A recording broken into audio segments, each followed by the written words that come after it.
Praise the Lord. கர்த்தருக்கு ஸ்தோத்திரம். Let's read again from 1 Corinthians chapter 2 and verses 9 and 10. முதலாம் கொரிந்தியர் 2ஆம் அதிகாரம் 9-10 வசனங்களிலிருந்து திரும்பமாக அந்த வேத பகுதிகளை வாசிக்க கேட்போம். எழுதியிருக்கிறபடி தேவன் தம்மில் அன்பு கூறுகிறவர்களுக்கு ஆயத்தம் பண்ணினவைகளை கண் காணவும் இல்லை, காது கேட்கவும் இல்லை, அவைகள் மனுஷனுடைய இருதயத்தில் தோன்றவும் இல்லை. நமக்கோ தேவன் அவைகளை தமது ஆவியினாலே வெளிப்படுத்தினார். அந்த ஆவியானவர் எல்லாவற்றையும் தேவனுடைய ஆழங்களையும் ஆராய்ந்திருக்கிறார். But as it is written, eye hath not seen, nor ear heard, neither have entered into the heart of men the things which God hath prepared for them that love him. But God hath revealed them unto us by his Spirit, for the Spirit searcheth all things, yea, the deep things of God. The heaven that God is preparing for us is beyond human imagination. தேவன் நமக்காக ஆயத்தப்படுத்திக் கொண்டிருக்கிறதான இந்த பரலோகம் என்பது மனுஷனுடைய புத்திக்கு அப்பாற்பட்ட ஒன்றாக இருக்கிறது. But through the word and by revelation through the Spirit, we are able to understand what heaven will be like to a certain extent. பரலோகம், மோட்சம், சொர்க்கம் இப்படிப்பட்ட ஒன்றாகத்தான் இருக்கும் என்று தேவனுடைய வசனத்தின் மூலமாகவும் தேவனுடைய ஆவியானவருடைய செயலின் மூலமாகவும் நாம் இன்னதென்று அறிந்து கொள்ளக்கூடியதாக இருக்கிறது. All the explanation that we can manage about heaven in human language is like a drop in the ocean about what we are actually going to experience. மனுஷனுடைய வார்த்தைகளினாலே சொற்களினாலே பரலோகம் என்கிறதான இந்த பகுதிகளை வர்ணிக்க கூடும் என்றால் ஒரு பெரிய சமுத்திரத்தை எடுத்து அதில் ஒரு சட்டு தண்ணீரை எடுத்து நாம் ருசித்து பார்ப்போம் என்றால் அவ்வளவு மாத்திரமே இந்த பூமியில் நாம் வர்ணிக்க இயலும். That is what heaven is like. பரலோகம்னா அப்படித்தான் இருக்கும். But God is revealing that to us through his Spirit. தேவனோ இவைகளை தமது ஆவியினாலே நமக்கு வெளிப்படுத்தி இருக்கிறார். Yesterday we saw to a certain extent what heaven is like. பரலோகம் என்றால் இப்படித்தான் இருக்கும் என்று ஓரளவு நேற்றைக்கு நாம் கண்டோம். We also saw evidence from this world about the existence of that world, namely heaven and hell. இந்த பூமி இவ்விதமாக இருப்பதின் மூலமாக அந்த பரலோகம் என்பது இப்படித்தான் இருக்கும் என்று வகையறுக்கக்கூடிய ஓரளவு நம்மால் முடியும். There are institutions, international associations that we saw about yesterday that are doing research in certain phenomenon that proves that there is life after death. மரணத்துக்கு பிற்பாடு சாவுக்கு பிற்பாடு ஜீவியம் என்று ஒன்று இருக்கிறது என்பதை சர்வதேசிய உலகளாவியதான அமைப்புகள் இவ்விதமாக நமக்கு சொல்லிக் கொடுக்கக்கூடியவர்களாக இருக்கின்றன.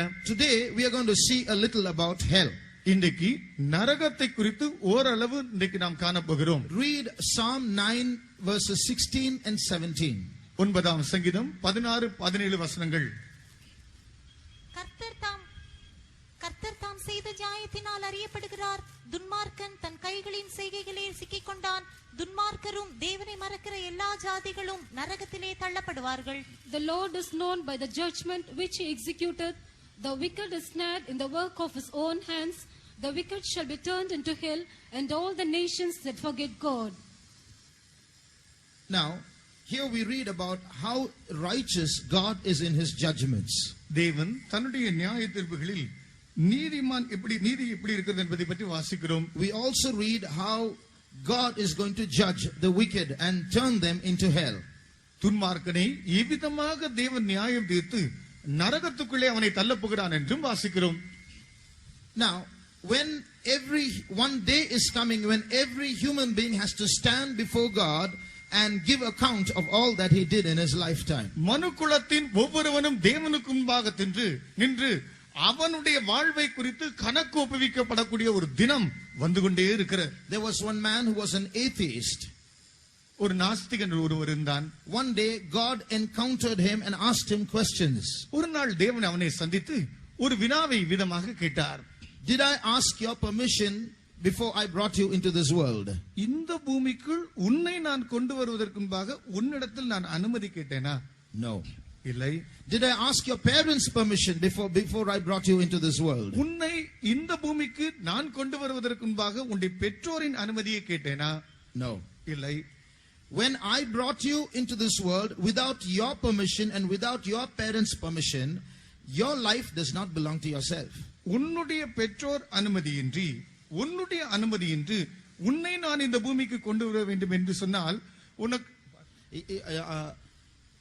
it means your life does not belong to இதனுடைய yourself. அர்த்தம் உன்னுடைய ஜீவன் உனக்கு சொந்தமானதல்ல. So when your life does not belong to you, உன்னுடைய ஜீவன் உனக்கு சொந்தம் இல்லாது இருக்கும்போது, if you use your life as you like, நீ உன்னுடைய ஜீவியத்தை உனக்கு விரும்பின பிரகாரம் எல்லாம் உபயோகப்படுத்துவாய் என்றால், do I not have the right to call you up and ask you to give account of all that you did all through your lifetime?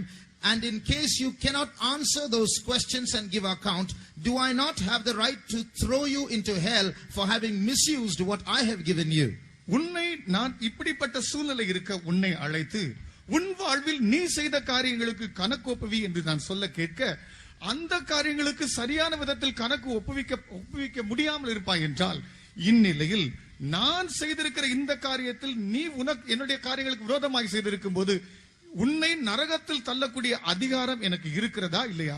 So one day every human being who ever lived on earth has to pay account of all that he did in his life. ஒரு நாள் வரும், இந்த பூமியில் வாழ்கிற அனைத்து பூமியில் இருக்கிறதான ஜீவன்களும் தேவனுக்கு முன்பாக கணக்கு ஒப்புவிக்கப்படக்கூடிய நேரம் வரும். If you turn to the book of Jude, யூதாவின் புத்தகத்துக்கு திரும்பினால் and read verse 15. 15ஆம் வசனம்.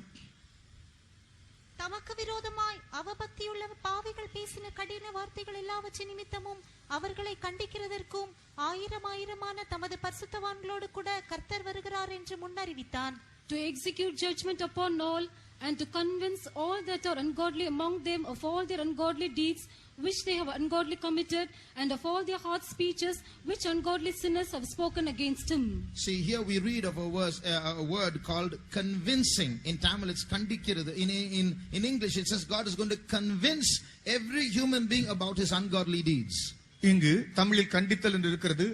ஒவ்வொரு அவபக்தி உள்ளதான நடவடிக்கை குறித்து ஆண்டவர் அவனுக்கு அதை உணர்த்தி காட்ட போகிறார். See, today many people are asking many questions relating to eternity and God and so on. நித்தியத்தை குறித்தும் தேவனை குறித்தும் இன்றைக்கு ஏராளம் கேள்விகளை ஜனங்கள் குவித்துக் கொண்டிருக்கலாம். Today everyone may not have the answers. இன்றைக்கு ஒருவேளை ஒவ்வொருவருக்கும் பதில் கிடைக்காமலும் இருக்கலாம். That does not mean there is no answer. அது அர்த்தம் பதிலே இல்லை என்று அர்த்தம் இல்லை. This verse says God is going to convince every human being about his ungodly deeds. இந்த வசனம் சொல்கிறது ஒவ்வொரு அவபக்தி உள்ளதான மனுஷனுக்கும் அவனுடைய செய்கைகள் கிரியைகளை குறித்து தேவனே உணர்த்தி காட்ட போகிறார். In other words, the man who stands judged will have no arguments to offer. மறுவார்த்தையில் சொல்ல வேண்டும் என்றால், நியாயத்திற்கு முன்பாக நிறுத்தி வைக்கப்படக்கூடியதான மனுஷனுக்கு எதிர் பேசுவதற்கு ஒரு வார்த்தை பதில் கூட இல்லாத நிலையாக இருக்கும். God's judgments will be so clear that it will shut the opponent's mouth. தேவனுடைய நியாயத்தீர்ப்பு எப்படி இருக்கும் என்றால், எதிரியுடைய வாயை அப்படியே அடைத்து விடக்கூடிய சக்தி வாய்ந்ததாக இருக்கும். If you turn back to Psalm 9 verse 16, 9ஆம் சங்கீதம் 16ஆம் வசனத்துக்கு நாம் திரும்பி வருகையில், you see there two words written there. அங்கு இரண்டு வார்த்தைகள் எழுதப்பட்டிருப்பதை பார்க்கலாம். One is the word higayon, ஒன்று இகாயோன், the other is the word sila. அடுத்து சேலா. What are these words? இந்த வார்த்தைகள் யாவை என்ன? This word higayon means it's a murmuring sound made by a musical instrument. இது இகாயோன் என்கிறதான இந்த வார்த்தையின் அர்த்தம் என்னவென்றால், ஒரு இசைக்கருவியினால் முறுமுறுத்தலை பற்றிய காரியங்களை விவரிக்கக்கூடியதான இசையின் ஓசை. A single tone going on for some time. ஒரே விதமான ராகத்தின் அந்த இழுப்பு தொடர்ச்சியாக சென்று கொண்டிருக்கும். The word sela means it's a musical pause, it's a rest. சேலா என்றால் இசைக்கருவி வாசிக்கும் போது இடைவேளை விடக்கூடியதான அந்த காலப்பகுதி. So between these two verses, these two words come. இந்த இரண்டு வார்த்தைகளுக்கு நடுவே இது வருகிறது. The Lord is righteous in his judgments. கர்த்தர் தாம் செய்த நியாயத்தினால் அறியப்படுகிறார், நீதியாக இருக்கிறார். He is going to ensnare the wicked in their own works. துன்மார்க்கன் தன் கைகளின் செய்களினாலே சிக்கிக் கொண்டான். Then there is a murmuring sound on the musical instrument. பிற்பாடு ஒரு முறுமுறுக்கிறதான காரியத்தை வர்ணிக்கக்கூடிய இசைக்கருவியின் ஓசை. What is that? அது என்ன? It's the possible retaliation or murmuring or not fair or injustice cry from those who are being judged. இப்படி நியாய தீர்ப்பு செலுத்தப்படக்கூடியதான ஆட்கள் முறுமுறுத்து புகார் செய்து முரட்டாட்டம் பண்ணி எதிர்க்கிறதான ஓசையின் குமுறல். After that, Selah. அதுக்கு பிற்பாடு செலா, a pause. ஒரு இடைவேளை. What does that mean? அது அர்த்தம் என்ன? God has convinced the gainsayers, those who are arguing that they are indeed ungodly. அவர்கள் யார் யார் எதிர்த்து முரட்டாட்டமாய் கேள்வி கேட்டு முறுமுறுக்கிறார்களோ இவர்களை குறித்து, இவர்களுடைய செய்கைகளை குறித்து இவர்களே அவபக்தி உள்ளவர்கள் தான் என்று தேவன் உணர்த்தி ஒத்துக்கொள்ள வைத்து விடுகிறார். After that they will be convinced that they are the wrongdoers, that they are guilty. They have to kneel down and acknowledge that Jesus Christ is Lord, and then they have to receive the punishment for their deeds. இவர்கள் அனைவருமே குற்றவாளிகள் என்று ரூபித்து காட்டின பிற்பாடு முழங்கால் படியிட்டு இயேசுவே ஆண்டவர் என்று சொல்லி அவர்கள் தாங்கள் செய்த அவபக்திக்கு தண்டனை அடையத்தான் வேண்டும். Now there is one common question in relationship to hell. நரகத்தோடு சம்பந்தப்பட்டதான உறவு கொள்ளக்கூடியதான ஒரு பொதுவான கேள்வி இருக்கிறது. Some people say, is it just on God's part to infinitely punish a man for a finite number of sins that he commits? குறுகிய கால எல்லைக்குள் தவறு பாவம் இழைத்த ஒரு மனிதனை காலவரையே இன்றி இருக்கிறதான ஒரு கால அளவுக்கு ஒரு மனிதனை தண்டிப்பது தேவனுடைய நியாயமான செயலா என்ற ஒரு கேள்வி உண்டு. If a man dies at the age of 50 as a sinner, ஒரு மனுஷன் பாவியாக இருந்து 50 வயது அடைந்து அவன் மரிக்கிறான் என்று வைத்துக் கொள்ளுங்கள். how is it just to punish that man for the sins he has committed forever and ever? இப்படி 50 ஆண்டு காலம் மாத்திரம் பாவம் செய்த இந்த மனுஷனை நித்தியமாக தண்டிப்பது எந்த விதத்தில் நியாயம்? I'll repeat the question that I asked. நான் கேட்ட கேள்வியை திரும்பமாக இப்பொழுது சொல்ல போகிறேன். Is it just on God's part to infinitely punish a man for a finite number of sins? குறுகிய கால அளவில் செய்ததான பாவங்கள் நிமித்தமாக எந்த விதமான எல்லையே இல்லாத இருக்கிற கால அளவிற்கு ஒரு மனிதனை தண்டிப்பது தேவன் பட்சத்தில் நியாயமா? Now one thing we should understand, ஒரு காரியத்தை விளங்கிக் கொள்ள வேண்டும். although a man might commit a finite number of sins in the finite years that he lives, ஒரு மனிதன் தான் ஜீவிக்கிறதான கொஞ்ச கால பகுதியில் கொஞ்ச கால அளவுக்கு ஏதுவான கொஞ்ச பாவங்களை செய்திருந்தாலும் the consequences of one sin are not finite. ஒரு பாவம் செய்தானே அந்த பாவத்தின் விளைவுகள் பயன்கள் இருக்கிறது அல்லவா, அது ஒரு எல்லைக்குட்பட்டதல்ல. For example, உதாரணமாய் consider a man who drinks once. கவனிங்க, ஒரு மனுஷன் ஒரு முறை குடிக்கிறான்னு வச்சுக்கோங்க, that is one sin. அது ஒரு பாவம். But that one sin provokes him to drink again, that's another sin. அந்த ஒரு தரம் குடித்ததான அந்த பாவம் மறுபடியும் குடிக்க செய்யும்படி அதை தூண்டி விடுகிறது. And then இன்னொரு பாவம். It makes him an addict to sin, and therefore it has become a repeated sin. இப்படியே அது திரும்ப திரும்ப குடிக்க வச்சு குடிப்பழக்கத்துக்கு அடிமையாக்கி திரும்ப திரும்ப செய்யக்கூடிய பாவமா மாறிடுது. So it's one sin and it has started a series of sins. இப்படி ஒரு பாவம் என்று ஆரம்பித்து பாவத்தின் தொடர் நிலை ஆரம்பித்து விடுகிறது. Not only that, அது மாத்திரமல்ல, now because he drinks, he creates trouble for his wife and for his family. இவன் குடிப்பது மாத்திரமல்ல, இந்த குடிப்பது நிமித்தம் தன்னுடைய குடும்பத்துக்கும் தன்னுடைய மனைவிக்கும் தொந்தரவாக மாறி விடுகிறான். So it's branched off on another direction into more sins.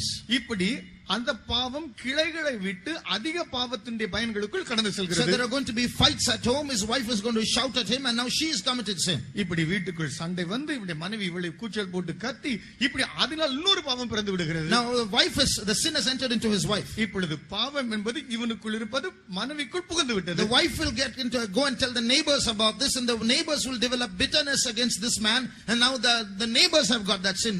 இப்பொழுது மனைவி போய் இந்த சம்பவங்களை எல்லாம் பக்கத்து வீட்டுக்காரத்தில் கொட்டிவிட அவருடைய இருதயம் இது நிமித்தம் புருஷன் பால் கசப்புணர்வு கொள்கிறது, அவர்களுக்குள் பாவம் பிரவேசித்து விடுகிறது. This drunkard now has exhausted all his money, has run into debt. Now this is another sin he can't pay back. குடிகாரன் இப்படி குடித்து பணத்தை எல்லாம் விரயம் செய்து மற்றவரிடத்தில் போய் பிச்சை கேட்டு யாசித்து பணம் கேட்க இப்படியாக இன்னொரு பாவம் அங்கே பிரவேசித்து விடுகிறது. So you see, one act of drinking has branched off endlessly into so many other sins. இப்படி ஒரு பாவம் என்கிற நிலை துவங்கி கிளை விட்டு பல இடங்களுக்குள் புகுந்து தலைவிரித்தாடுகிறது. One Adam committed sin many thousand years ago, and that sin has still not stopped. ஒரு மனிதன் ஆதாம் ஆதியிலே பாவம் செய்தான். இன்றைக்கு அவன் செய்த பாவமோ இன்று இப்படித்தான் என்று தடுத்து நிறுத்தப்படவே முடியவில்லை. It is continuing like an intricate, unending, expanding web. முளைத்த பாவமோ எந்த விதத்திலும் தடுத்து நிறுத்த முடியாத அளவுக்கு அப்படியே படர்ந்து கொண்டே சென்று கொண்டிருக்கிறார். So what does God have to do in this situation? ஆகவே இந்த நிலையில் தேவன் செய்ய வேண்டியதான காரியம் என்ன? In a world where good and evil are growing together, பாவமும் நன்மையும் தீமையும் பிணைந்து வளர்கிறதான இந்த உலகிலே, where evil is spreading and good is suffering, இப்படி தீமை என்பது அதிகம் வளர்ந்தேறி நன்மை என்பது எந்த விதத்திலும் முடியாத அளவுக்கு கஷ்டப்படுகிற வேளையில் a time will come when God has to righteously separate good from evil. ஒரு நேரம் வேளை வருகிறது, தேவன் தீமை நன்மை இடையே சரியாக பிரித்து காட்ட வேண்டிய சூழ்நிலை வரும். He has to separate evil from good so that this evil will not touch the good again forever.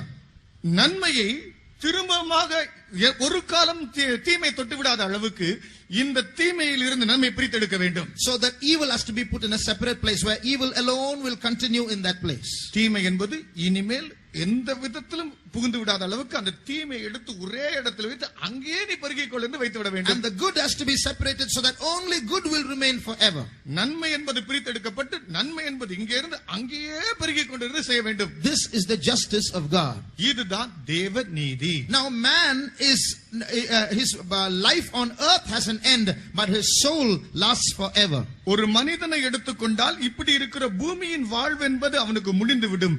ஆனால் அவனுடைய ஆத்மா அதனுடைய வாழ்வோ ஒளியவே ஒளியாது. So that soul that has committed evil has to be put in another world where it will continue in evil, never to meet good again. ஆகவே தீமையை இழைத்ததான இந்த ஆத்மா ஒரு காலத்திலும் இந்த நன்மையை வந்து தீண்டி விடாதபடிக்கு அது தனியாக ஒரு இடத்திலே வைக்கப்பட்டு அந்த தீமையின் பகுதியிலே கொண்டு விட செல்லவிட வேண்டும். That's called hell. அதுதான் நரகம் என்கிற இடம். And that good will always remain good. The soul that has committed good will be kept in a place where evil will never touch it again. நன்மையை செய்ததான இந்த ஆத்துமா எப்பொழுதும் அந்த நன்மை இருக்கிற ஒரு இடமாக இருந்து அதிலே பெருகும்படி தீமை என்பது ஒரு காலம் இனி அதை தீண்டி விடாதபடிக்கு வளரக்கூடியதான ஒரு இடம் இருக்க So வேண்டும். that's called heaven. அதுதான் பரலோகம். So don't say we are only committing a finite number of sins. We may be committing only a finite number of sins, but the consequences are infinite. நான் கொஞ்சம் தானே பாவம் செய்தேன், இவ்வளவு தானே செய்தேன் என்று நீ உன்னையே தடுத்து நிறுத்தி விடாதே. ஏனென்றால் நீ செய்வது சொல்வதற்கு ஏதோ கொஞ்ச காலத்தில் செய்வது போல இருக்கும். ஆனால் செய்த பாவத்தின் விளைவோ பயனோ அது படர்ந்து கொண்டே ஒளியாதிருக்கும். So that is why those people have to be put in a place that is infinite, and that is hell. ஆகவே இப்படிப்பட்டதான நபர்கள் தீமை இழைத்தவர்களை ஒரு இடத்திலே வைத்து அதிலே அவர்கள் பெருகட்டும் என்று வைத்திருக்க வேண்டும். அதுவே நரகம். Now we are going to look into a few aspects about hell. இப்பொழுது நரகத்தை பற்றி சில அம்சங்களை பார்க்க போகிறோம். Now when you speak about the presence of God, தேவனுடைய சமூகம் என்று நாம் சொல்லுகையில் the presence of God can be experienced at 3 levels.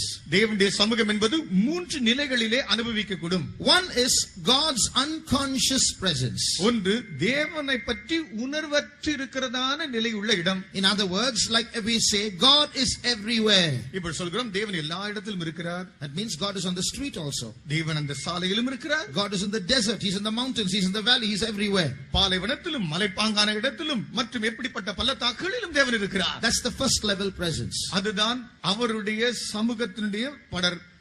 The second level presence is the conscious presence of God. இரண்டாவது தேவனை பற்றி இருக்கக்கூடியதான அந்த உணரக்கூடியதான ஒரு இடம். That is this shed is where the conscious presence of God is.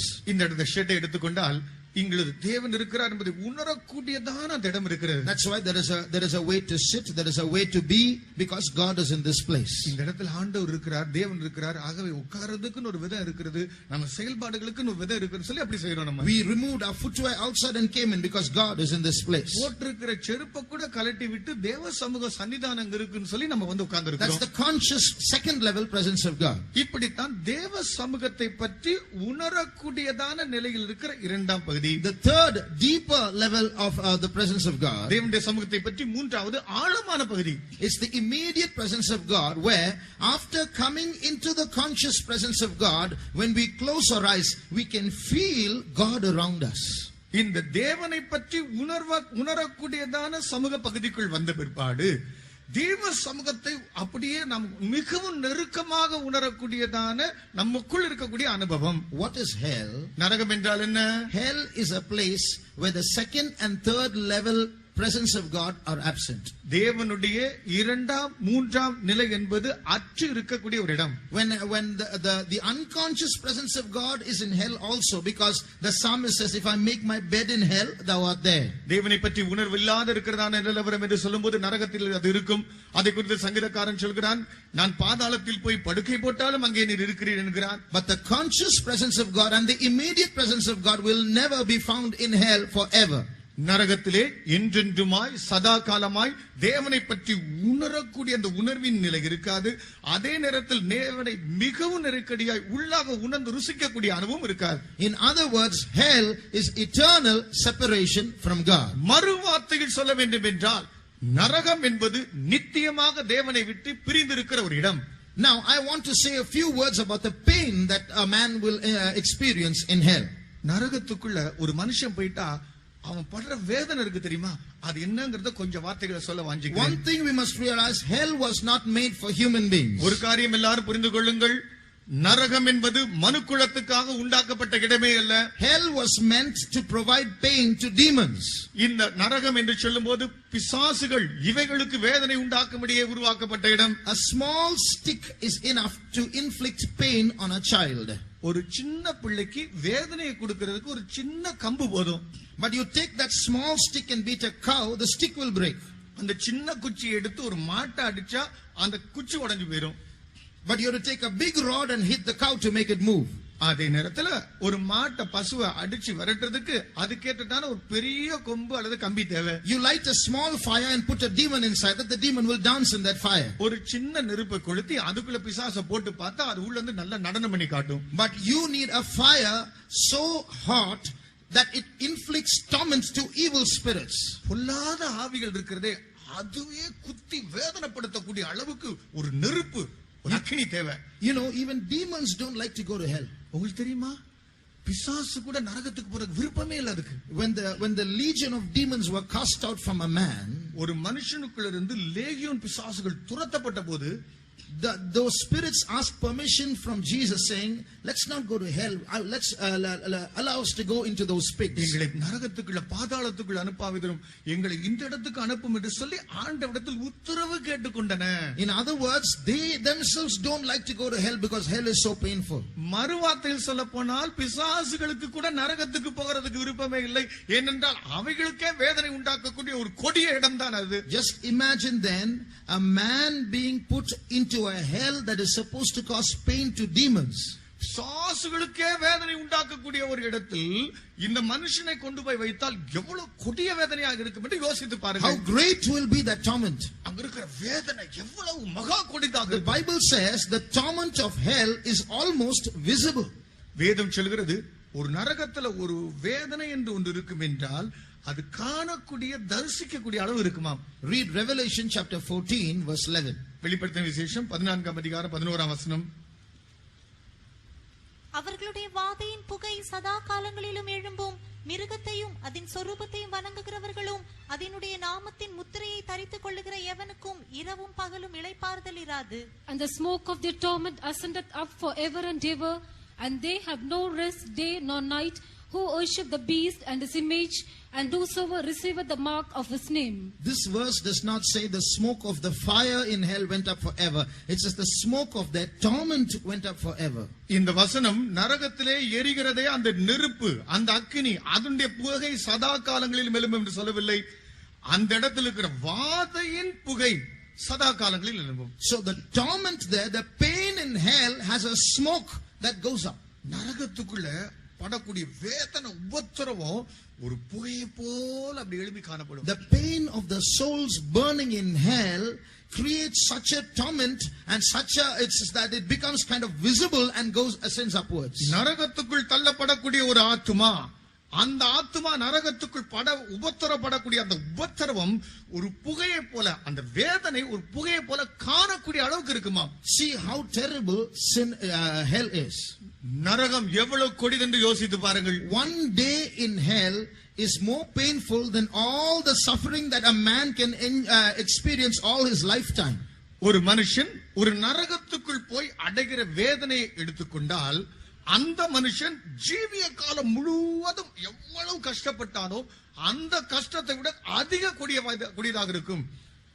So hell is so terrible and so painful. நரகம் அவ்வளவு கொடிதும் வேதனை ஊட்டக்கூடியதும் இருக்கிறது. You know, some people think that committing suicide is a relief from pain.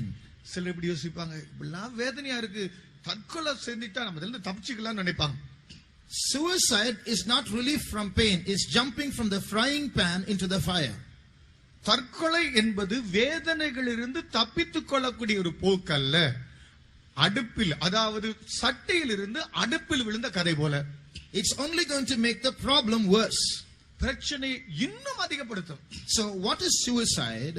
தற்கொலைனா என்ன? It's using your freedom to take away your own freedom. உன் சுயாதீனத்தை நீ உபயோகப்படுத்தி உனக்கு இருக்கிற சுயாதீனத்தையே காலி பண்றதுக்கு உபயோகப்படுத்துவது. You're using your freedom to take away the life that God gives you, and that is that deserves punishment. தேவன் உனக்கு அருள் செய்திருக்கிற சுயாதீனத்தை நீ உனக்கு இருக்கிற சுயாதீனத்தை வைத்து அழித்து போடுவதே அது உதாரணமாக இருக்கிறது. According to the Tamil word for suicide, it is killing oneself. தற்கொலை, அதாவது தமிழ் படி என்னை நானே கொண்டு கொள்வது. So you have to be punished for that. உனக்கு அப்படி தற்கொலை பண்ணா அதுக்கு தண்டனை இருக்கு. So you can't bear the problems on earth, so you kill yourself and you jump into hell. உலகத்தில் இருக்கிற பிரச்சனையை சமாளிக்க உனக்கு முடியாது, வழி இல்ல, ஆகவே தற்கொலை செய்து நரகத்துக்குள் தள்ளி விடுகிறாய். Then you go there and you find the problem is 100 times worse than it was on earth. நரகத்துக்குள்ளே போன பிற்பாடு தான் கந்தரந்து பார்ப்பாய், பூமியில் இருக்கிறதை விட 100 மடங்கு இன்னும் பிரச்சனை அதிகமாக இங்க இருக்கிறது அல்லவா. After you've discovered that truth, அந்த சத்தியத்தை நீ கண்டுபிடித்து உணர்ந்த பிற்பாடு, what rope are you going to find in hell so that you can hang yourself there and come back to earth? அந்த இடத்தில் உணர்ந்த பிற்பாடு திரும்பமாக பூமிக்கு வருவதற்கு, இந்த இடத்திலிருந்து தப்பிப்பதற்கு எந்த தூக்கு கயிறை அங்கு போய் தேட போகிறாய்? It's a place where you cannot come back. திரும்பி வராத ஒரு இடமே நரகம். If there's anyone here who's thinking your problem is too much for you and it is good if you can end your life, please stop that decision. It's very, very foolish. உனக்குள் இருக்கிறதான பிரச்சனை அவ்வளவு பெரிதாக இருக்கிறது, இதற்கு முடிவே இல்லை என்று யாராவது இங்கு தவித்துக் கொண்டிருப்பீர்கள் என்றால், உன்னுடைய தீர்மானம் மிகவும் தவறான ஒரு தீர்மானம். இன்றைக்கு அதுக்கே திரும்பி விடுவேன், அதிலிருந்து திரும்பி விடுவேன் என்று யோசித்துக் கொள்ளும். There is another solution. ஒரு மற்றொரு விடை இருக்கிறது. However great your problem might be, உன்னுடைய பிரச்சனை எவ்வளவு பெருசாக இருக்கட்டும், there is a real God, a living God who's concerned for you. உனக்காகவே கருணை கொண்டிருக்கிறதான ஒரு நிஜமான உண்மையுள்ள தேவன் இருக்கிறார். My God knows every individual in this world personally. என் தேவனோ இந்த பூமியில் இருக்கிற ஒவ்வொரு தனிப்பட்ட நபரையும் தனிவாகவே அறிந்தவராகவே இருக்கிறார். No matter what religion you might belong to, he not only knows you personally, he loves you personally. நீ எந்த மதத்தை தழுவினவனாக இருந்தாலும் சரி, அவரோ உன்னை தனிப்பட்ட விதத்தில் அறிந்து புரிந்து வைத்திருக்கிறவராக இருக்கிறார். So whatever might be your state, you give him one chance, one opportunity in your life, and he's going to change your life totally. உன் நிலவரம் எதுவாக இருக்கட்டும், அவருக்கென்று ஒரு வாய்ப்பை, ஒரு சந்தர்ப்பத்தை நீ ஒப்புக்கொடு. அப்பொழுது உன் ஜீவியத்தை முற்றிலும் மாற்றி அமைக்க அவர் வல்லவராக இருக்கிறார். Now listen, all of you. கவனிங்க. If there's anyone who in your life before salvation you thought of committing suicide, you wanted to end your life, but Jesus saved you, put up your hands. இந்த இடத்துல நீங்க ரட்சிக்கப்படுவதற்கு முன்பாக, இயேசுக்குள்ள வருவதற்கு முன்பாக, உங்களுக்கு பிரச்சனை நிமித்தம் தற்கொலை பண்ணி செத்துக்கலாம் அப்படின்னு யோசனை வந்தவங்க கரங்களை வைத்துங்கள். So many people. எத்தனையோ பேர். See, God delivered them. பாருங்க, கர்த்தர் இவங்களை விடுதலை ஆக்கி Now இருக்கிறார். they are not dead, they are here.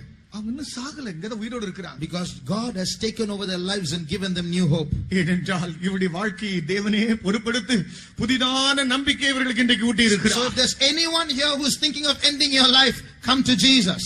இந்த இடத்தில் என் ஜீவனை முடித்துக் கொள்ளலாம், தற்கொலை செய்து கொள்ளலாம் என்று யாராவது இருப்பீர்கள் என்றால், இதோ இயேசுவின் வழியில் ஓடி வாருங்கள். Now I want to tell you some other things about hell. நரகத்தை குறித்து இன்னும் சில வார்த்தைகளை சொல்ல வாஞ்சிக்கிறேன். There are some, we think that only drunkards and adulterers and murderers and big sinners, they will go to hell.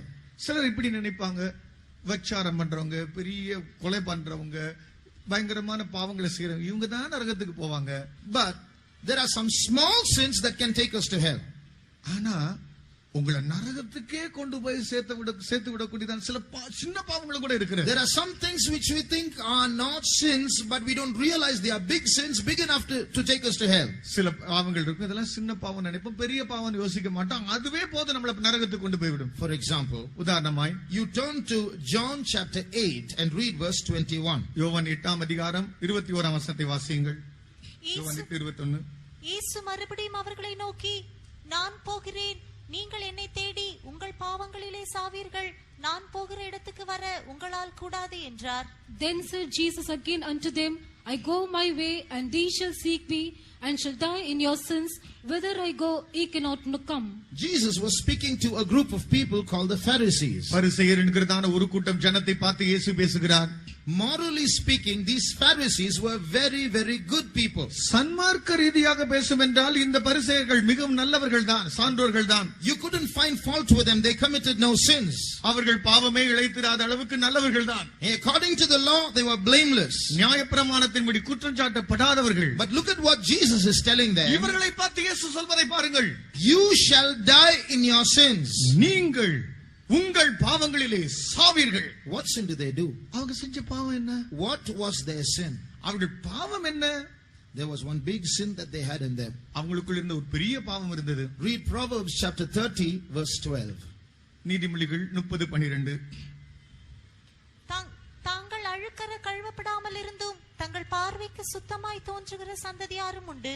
There is a generation that are pure in their own eyes, and it is not washed from their filthiness. So what is the sin of the Pharisees? இந்த பரிசேயர்கள் செய்த பாவம் என்ன? All other ways they are good. மற்ற எல்லா விதத்திலும் அவங்க நல்லவங்க. Their sin is they think they are good. அவங்க செஞ்ச பாவம் என்ன தெரியுமா?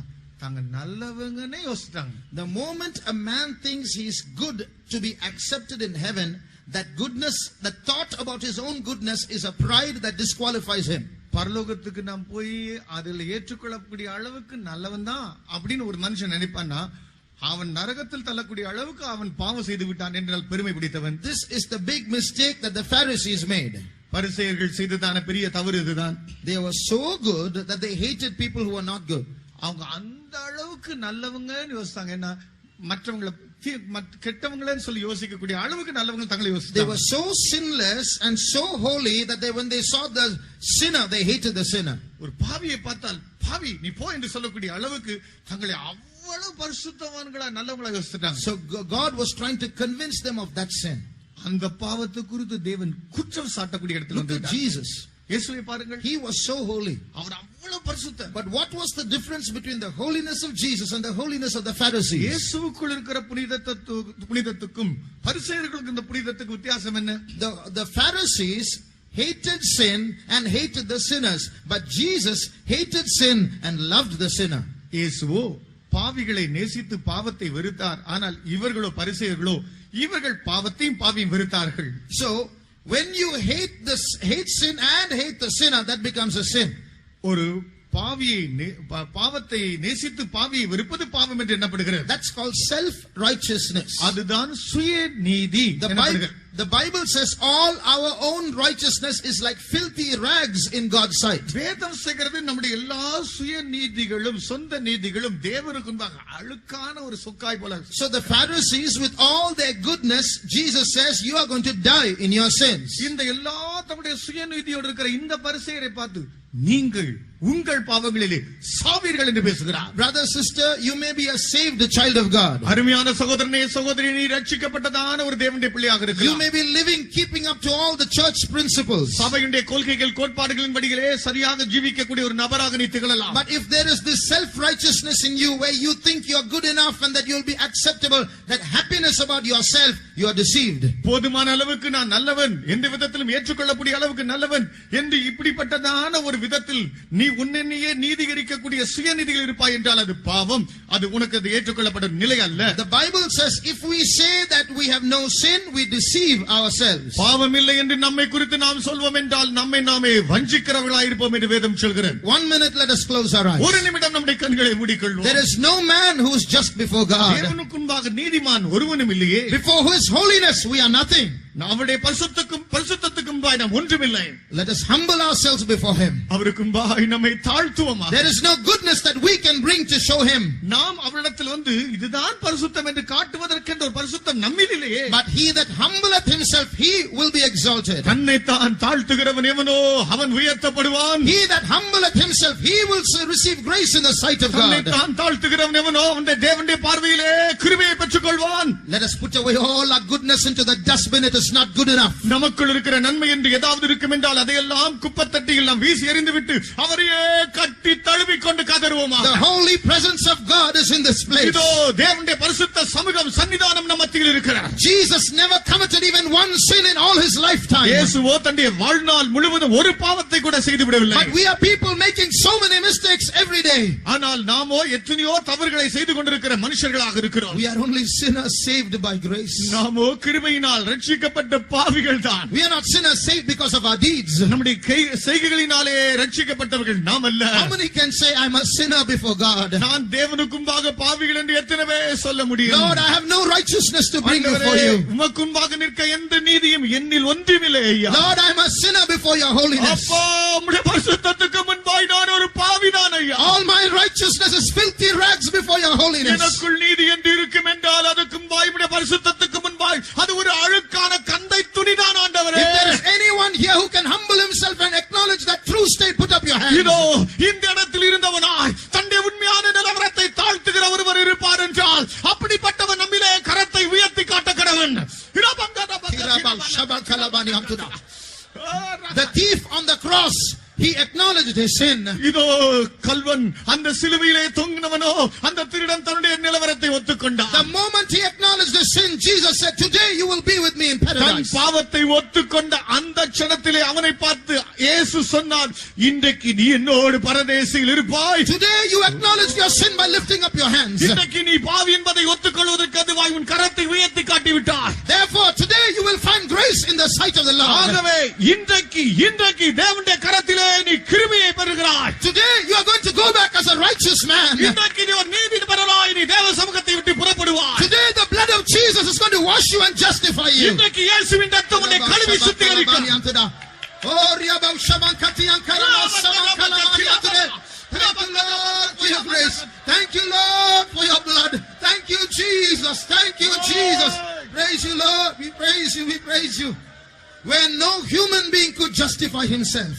எந்த மனுஷனும் வந்து உன்னை நீதிகரிக்க முடியாத ஒரு அவல நிலையில் நீ இருக்கும்போது Jesus came down, shed his blood, and by that blood justified all of us. இயேசு உனக்காகவே இந்த பூமிக்கு வந்து தன் இரத்தத்தை எல்லாம் சிந்தி உனக்காக அவர் மரித்து அவர் உன்னை நீதிகரித்து விட்டாரே. For that great grace and mercy of Jesus shall we praise God. அந்த தேவனுடைய பெரிதான கிருபை இரக்கத்துக்காய் கர்த்தரை ஸ்தோத்திரிப்போம். Stotram, Stotram, Stotram, Stotram, Stotram, Stotram, Stotram, Stotram, Stotram, Stotram, Stotram, Stotram. Praise you, Lord, we praise you. There is another small sin that is big, that can become dangerous enough to throw us to hell. இன்னொரு சிறிய பாவம் இருக்கிறது, நம்மை நரகத்துக்குள் வீசி விடக்கூடிய அளவுக்கு அவ்வளவு பயங்கரம் நிறைந்ததாகவும் இருக்கிறது. What is that? அது என்ன? What is salvation? ரட்சிப்பு என்றால் என்ன? We can give many explanations. அதுக்கு நிறைய வியாக்கியானங்கள் But சொல்லலாம். there is one explanation that is the central point to salvation. ரட்சிப்பு என்கிறதான இந்த வார்த்தையின் கருப்பொருளுக்கு மிகவும் அண்மையில் இருக்கிற மற்றொரு அர்த்தம் இருக்கிறது. Salvation is the beginning of a love relationship with God. ரட்சிப்பு என்று சொல்லும்போது தேவனோடு நம் உறவு கொள்ளக்கூடிய அன்பின் உறவு நிலையின் ஆரம்ப கட்டமா இருக்கிறது. So when a man is saved, he should be able to say, from today Jesus is my friend. ஒரு மனுஷன் ரட்சிக்கப்பட்டேன் என்று சொல்வான் என்றால் அந்த க்ஷணத்திலிருந்து அவன் இப்படி சொல்லக்கூடிய நிலை எட்டி இருக்க வேண்டும், இன்றிலிருந்து இயேசு என் சிநேகிதன் நண்பன். So when a man loses that relationship with God, தேவனோடு இந்த உறவின் நிலையை இழக்கிற ஒரு மனிதன் இருப்பான் என்றால், you don't hear the voice of God anymore. இனி தேவ சத்தம் கேட்காது. Talking to God in prayer becomes boring. ஜெபத்தில் தேவனோடு பேசுவது சலிப்பு தட்டக்கூடிய இடத்தை அடைவாய். Other earthly things become interesting. பூமிக்குரிய மற்ற காரியங்கள் உனக்கு மிகவும் ஆவலுள்ள அலுவலாய் மாறும். Listen, you're in danger of losing your salvation. ஒன்று கவனித்துக்கொள், உன் ரட்சிப்பை நீ இழக்க ஆரம்பித்திருக்கிறாய். பயங்கரத்தை நோக்கி நீ சென்று கொண்டே இருக்கிறாய். Look at the rich man who went to hell. நரகத்துக்குள் பாதாளத்துக்குள் போனான் இந்த ஐஸ்வர்யவனை பார். He never did any big sins. There's no sin mentioned there at all. அவன் செய்தது என்று சொல்வதற்கு பெரிய பாவம் ஒன்றும் அவனை குறித்து சொல்லப்படவில்லையே. What did he do? நாம் என்ன செய்தான்? No murder, no adultery, no injustice, no giving of or taking of bribes. கொலை செய்யவில்லை, விபச்சாரம் செய்யவில்லை, லஞ்சம் வாங்கவில்லை, எதுவும் அநீதியான எந்த காரியத்தையும் அவன் செய்யவில்லை. But one thing that he did was, அவன் செய்த ஒரு காரியம், he lived a life without God. தேவன் அற்ற ஒரு வாழ்வு பூமியில் செய்தான். So he was sent to a place where he is going to be without God forever. என்றென்றும் தேவனே இல்லாத ஒரு இடத்துக்கு அவன் அனுப்பப்பட்டான். Now, let us examine our hearts and see. இப்போ நம்முடைய இருதயத்தை அலசி ஆராய்ந்து இப்ப பார்க்க போறோம். How close are we to Jesus?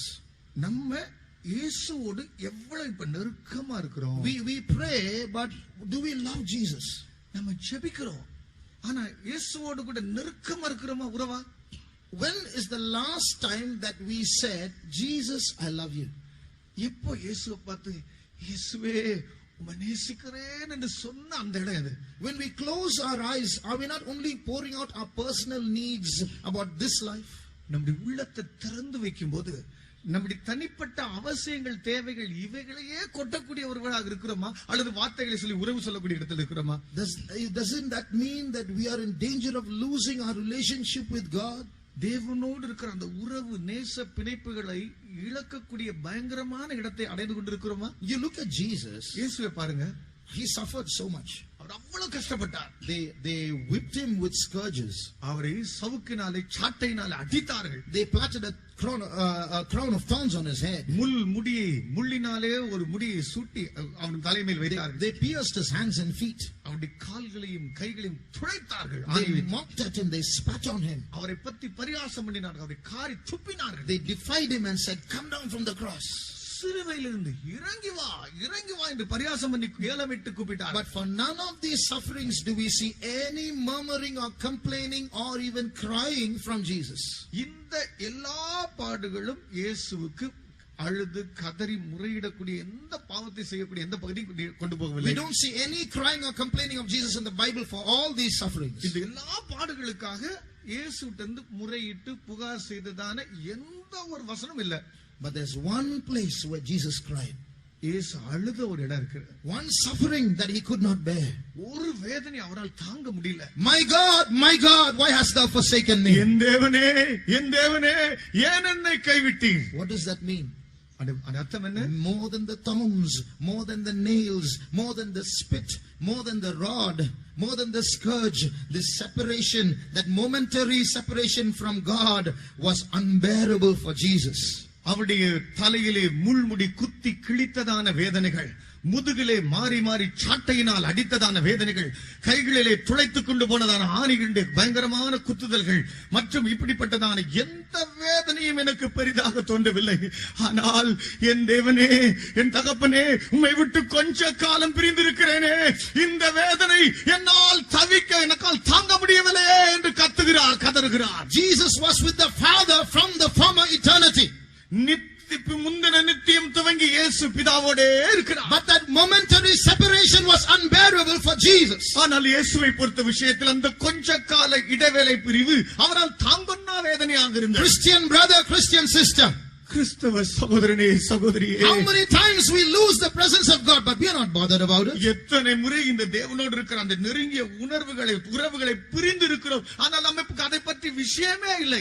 We have heard, how many days it is since we last heard the voice of God. தேவ சத்தத்தை கேட்டோம் என்று சொல்வதற்கு எத்தனை நாட்கள் நமக்கு இன்றைக்கு பிடித்து விட்டது. But when we sit down and pray, we are not crying for that, we are crying for something else. உட்கார்ந்து ஜெபிக்க ஆரம்பிக்கும் போது இது எனக்கு இல்லையே என்று கதறி அழாமல் வேறு ஏதோ காரியங்களை சொல்லி ஆண்டவரிடத்தில் பேசிக் கொண்டிருக்கிறோம். What is happening inside our souls? நம்முடைய ஆத்துமாவுக்குள் உள்ளுக்குள் நடக்கிறதான விஷயம் தான் என்ன? Is Satan subtly taking away our salvation? சாத்தான் தந்திரமாக நம்முடைய ரட்சிப்பை திருடி கொண்டு போய்விட்டானோ?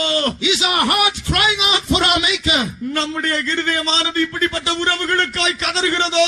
Or are we losing our relationship with our God? தேவனோடு உறவு இல்லையே என்று கதறுகிறோமோ? Or have we sunk into the pit of being traditional Christians? இதோ பாரம்பரிய கிறிஸ்தவன் என்கிற படுகொலைக்குள் விழுந்து விட்டேனே என்று தவிக்கிறோமோ? If we lose this relationship with God, தேவனோடு இருக்கிற உறவை இழந்து நீ இருப்பாய் என்றால் we might call ourselves Christians. கிறிஸ்தவர்கள் என்று உன்னை நீ சொல்லிக் கொள்ளலாம். I can lose this relationship with God and I can preach a big sermon. தேவனை விட்டு இந்த உறவையே இல்லாமல் ஒரு பெரிய பிரசங்கத்தை நான் வாய்சவுடலாக பேசிவிடலாம். As a servant of God, I want to make a confession. ஒரு கர்த்தருடைய ஊழியக்காரனாக இருந்து இதை நான் அறிக்கை செய்கிறேன். I know so many ministries I've done without the presence of God. தேவனுடைய சமூகம் இல்லாமலே செய்யக்கூடிய ஊழியங்கள் எத்தனையோ உண்டு. So if I lose the presence of God, I might preach big sermons. I can land into hell tomorrow. தேவ சமூகமே இல்லாமல் பிரசங்கித்தால் பெரிய பிரசங்கமே பண்ணி விடலாம். நானோ நரகத்தில் தான் போய் பங்கடைவேன். So God is not partial. தேவனுக்கு எந்த விதத்திலும் பட்சபாதம் இல்லை. Whether we be Christians or non-Christians, the punishment is the same. கிறிஸ்தவனோ கிறிஸ்தவனற்றவனோ தண்டனை என்பது ஒன்றே. So we must be very careful about preserving our relationship with our Jesus. நம்முடைய இயேசுவோடு இருக்கிற உறவுகளை காத்து வாழ மிகவும் ஜாக்கிரதையாய் நாம் இருக்க வேண்டும். There was a young woman by name Mary Baxter. ஒரு இளம் பெண் இருந்தால் அவருடைய பேர் மேரி Boxster. In a series of consecutive nights, every night her spirit left her and Jesus took her to various parts of hell. தொடர்ச்சியாக பல இரவுகளின் வேளைகளில் இயேசு அவளை ஞான திருஷ்டியில் நரகத்துக்குள் கொண்டு போய் காட்டினார். And she was shown various parts of hell. நரகத்தின் பல பாகங்கள் இவள் காட்டப்பட்டன. One particular place that she went initially, ஆரம்பத்தில் அவ போன ஒரு இடம், she saw a huge ground full of pits.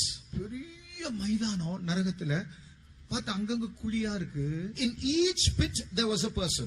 ஒவ்வொரு குழிக்குள்ளயும் ஒரு ஆள் இருக்காங்க. And there was the smoke and fire coming out of those pits. உள்ள இருந்து புகை நெருப்பு அந்த குழிக்குள்ள இருந்து மேல எழும்புது. So as she saw from far away, தூரத்துல இருந்து இவ பார்த்தபோது she saw the fire ascending from inside the pit, growing up like this as a big flame.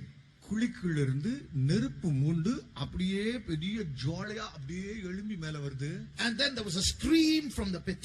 அப்பொழுது குழிக்குள்ள இருந்து ஒரு வேதனையோட கதறலின் சத்தம். After some time that flame reduced and went inside the pit again. அதுக்கு பிற்பாடு அந்த ஜுவாலை அப்படியே இறங்கி கீழே படுகுழிக்குள்ள போயிடுச்சு. Then the screaming stopped. அந்த கதறலின் சத்தம் அப்படியே நின்னுச்சு. She went close to one pit. அந்த ஒரு குழிக்கு கிட்ட போனா she saw a human being there like a skeleton sleeping there. அங்க இருக்கிற அங்க போய் பார்த்தபோது ஒரு மனுஷன் அப்படியே ஒரு எலும்பு கூடு போல உள்ள படுத்திருந்தான். And she saw that fire coming out of that person, growing, and the person would scream, and the fire would recede again, and the person would sigh in relief. அந்த நபருக்குள்ள இருந்து நெருப்பு மூண்டு அப்படி பதபதன் பத்தி ஜுவாலையா அப்படி எழும்பும். அவன் கத்தி கதறுவான்.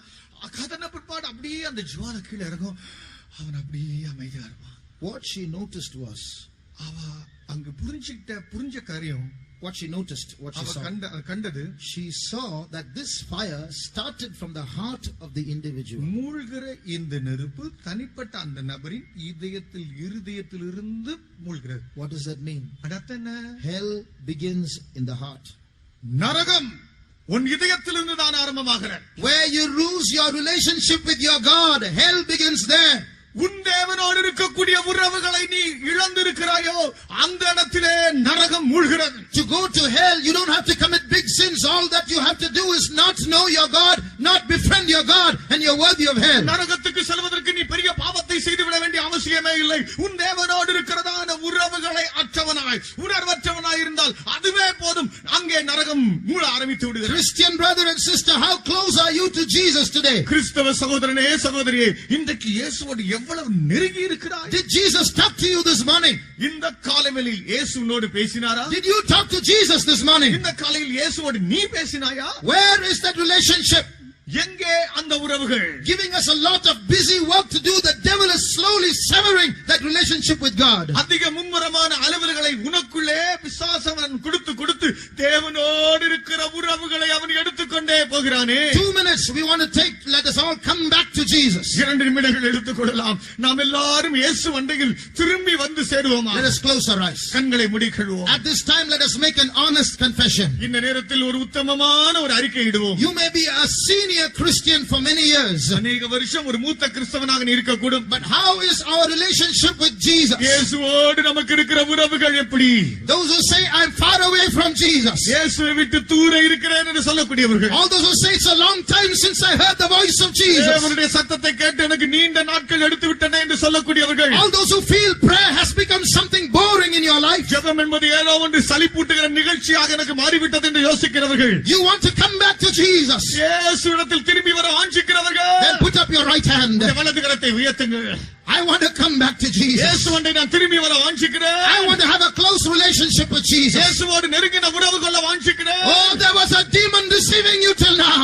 இன்று வரைக்கும் உன்னை வஞ்சித்துக் கொண்டிருந்த ஒரு பிசாசு இருந்தா, Oh, there was an evil spirit trying to take you away from Jesus. உன்னை இயேசுவை விட்டு பிரித்து போடுகிறதான ஒரு பொல்லாத பிசாசு இருந்தா, But today you are going to come back to Jesus. இன்றைக்கு நீ இயேசுவண்டை நெருங்கி வர போகிறாய். Today you are going to draw nigh through the blood of Jesus. இன்றைக்கு இயேசுவின் இரத்தத்தோடு நீ நெருங்கி வர போகிறாய். Today Jesus is going to become your friend once again. இன்றைக்கு இயேசு மறுபடியும் உனக்கு நண்பனாக போகிறார். Today you are going to renew your salvation. இன்றைக்கு உன் ரட்சிப்பை நீ திரும்ப பெற போகிறாய். You are going to go to hell. நீ நரகத்துக்கு போக போகிறது இல்லை. Today Jesus is going to touch you. இன்றைக்கு இயேசு உன்னை தொடுகிறார். Come unto me, I will give you rest, says Jesus. என்னிடத்தில் வா, நான் உனக்கு இளைப்பாறுதலை தருவேன். Today you speak to Jesus now. இப்பொழுது இயேசுவோடு பேசு. 1 minute you talk to Jesus. ஒரு நிமிடம் இயேசுவிடத்தில் வா. He loves you. அவர் உன்னை He நேசிக்கிறார். gave his life for our you. உனக்காய் தன் ஜீவனை Even கொடுத்தார். today he's waiting for you. இன்றைக்கும் உனக்காய் காத்துக் கொண்டிருக்கிறார். Brother, sister, come to Jesus. சகோதரனே, சகோதரியே, இயேசு வண்டையில் ஓடி வா. Oh, his blood is going to speak on your behalf. அவருடைய ரத்தம் உன்னிமித்தமாய் பேச போகிறது. Thank you, Jesus. Thank you, Savior. Thank you, sweet Master. Praise you, Lord. Praise you, Lord. Praise you, Jesus. Lord, we want to be close to you. Lord, we want to be close to you, Jesus. Thank you, Savior, Lord. Praise you, Jesus. Thank you, Jesus. We praise you, Lord. Praise you, Lord. Thank you, Jesus. Thank you, Jesus. We praise you. We praise you, Lord. Thank you, Lord. We thank you, Jesus. We praise you. We praise you. How many can say, I love Jesus? நான் இயேசுவே உம்மை நேசிக்கிறேன் என்று சொல்லக்கூடியவர்கள் எத்தனை பேர்? Tell it to him. Tell it to Jesus. Say, Jesus, I love you. இயேசுவை பார்த்து சொல்லுங்கள், இயேசுவே நான் உம்மை நேசிக்கிறேன் ஐயா. Tell Jesus, I love you. இயேசுவே நான் உம்மை நேசிக்கிறேன். Tell Jesus, I love you. இயேசுவே நான் உம்மை நேசிக்கிறேன். Jesus is saying, my beloved, let me hear your voice. இதோ இயேசு உன்னை பார்த்து சொல்கிறார், என் பிரியமே உன் சத்தத்தை நான் கேட்கட்டும். This evening, let him hear your voice. இன்றைக்கு உன் சத்தத்தை இயேசு கேட்கட்டும். Jesus, I love you. இயேசுவே நான் உம்மை நேசிக்கிறேன்.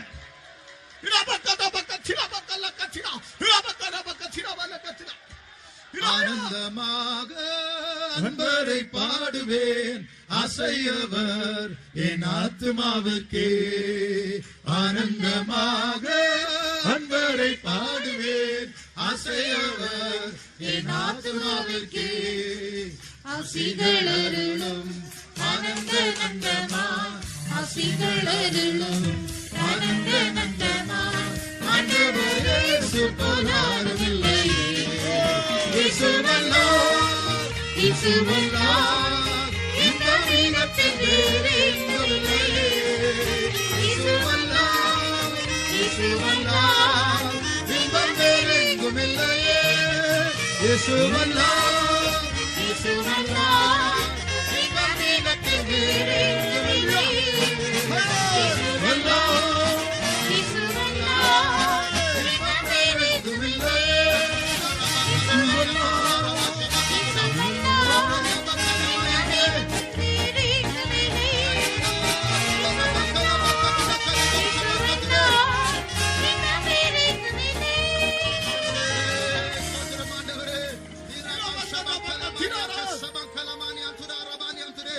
Thank you, Jesus. We praise you. We praise you. We praise you.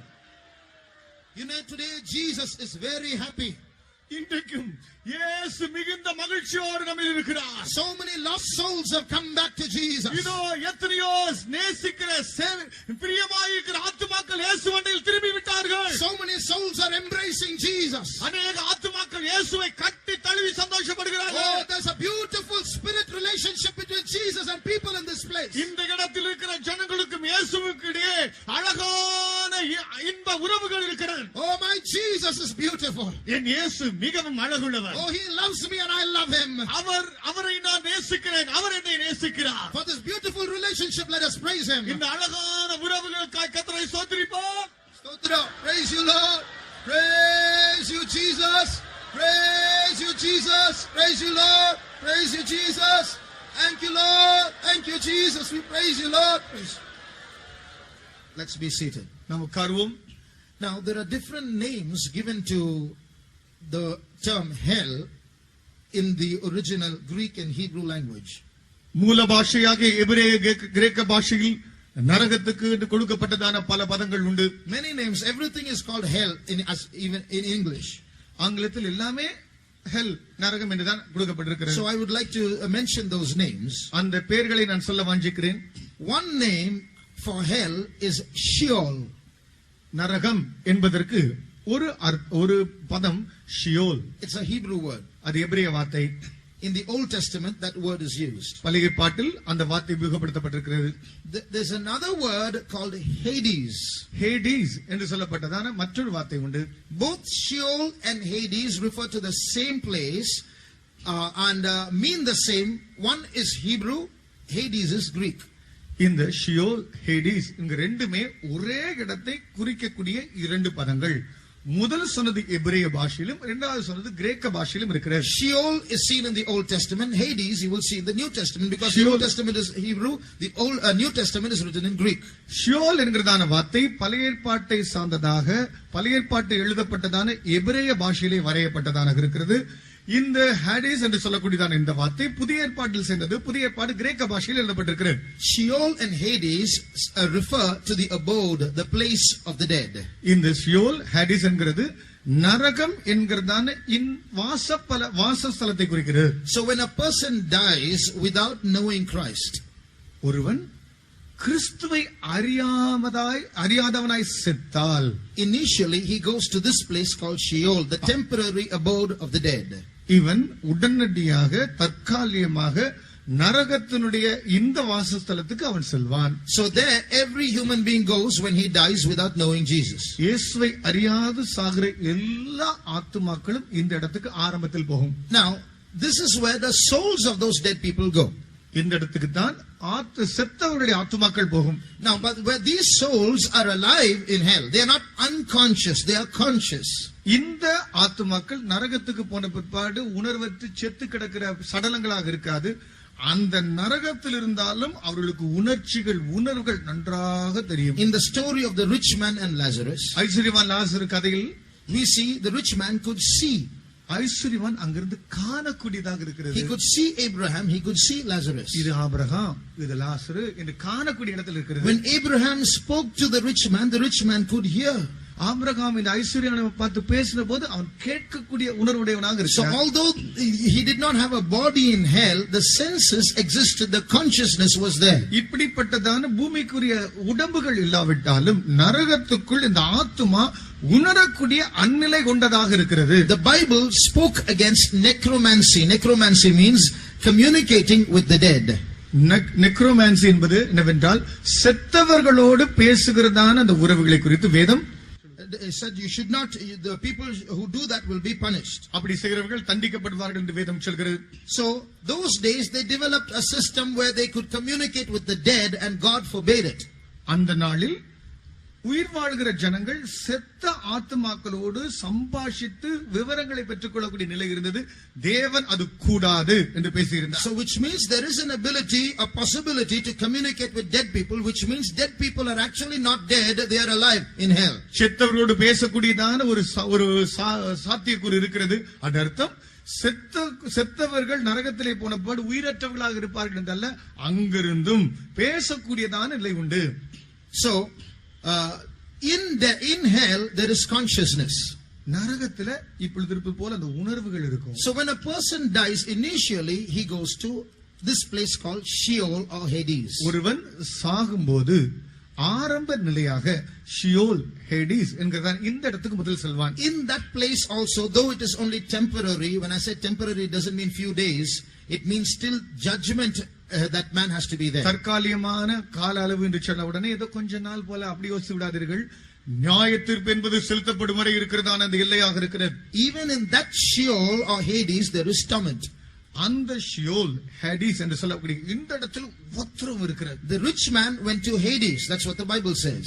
ஐஸ்வர்யவான் இந்த ஹேடிஸ்க்கு தான் சென்றான். And he said, I am tormented in this flame. அவன் சொல்கிறான், இவ்வளவு வேதனைப்படுகிறேன் இந்த பாதாளத்தில் என்று பேசுகிறான். So till a man stands before God's throne facing judgment, he has to go to this place called Sheol or Hades if he has committed evil. தேவனால் நியாய தீர்ப்பு கொடுக்கக்கூடிய கடைசி நியாய தீர்ப்புக்கு வரும் வரைக்கும் இங்கே பங்கடைந்ததான மனுஷன் ஷியோல் ஹேடிஸ் என்கிறதான இடத்திலிருந்து வேதனை உபத்திரவங்களை பட்டுக்கொண்டே இருப்பான். But there is another place that the Bible speaks of in the New Testament. புதிய ஏற்பாட்டில் வேதம் மற்றொரு இடத்தை குறித்து பேசுகிறது. But before I give you that name, அந்த பெயரை கொடுப்பதற்கு முன்பாக I will start from some historical background from the Old Testament. பழைய ஏற்பாட்டு காலத்தில் சரித்திர கூற்றுகளிலிருந்து சில காரியங்களோடு ஆரம்பிக்கிறேன். There was a valley in Israel called the Valley of Hinnom.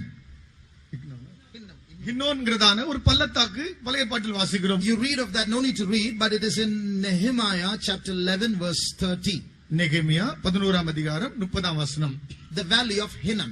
இன்னோன் பள்ளத்தாக்கு. Now that Valley of Hinnom is also called the Valley of the Son of Hinnom.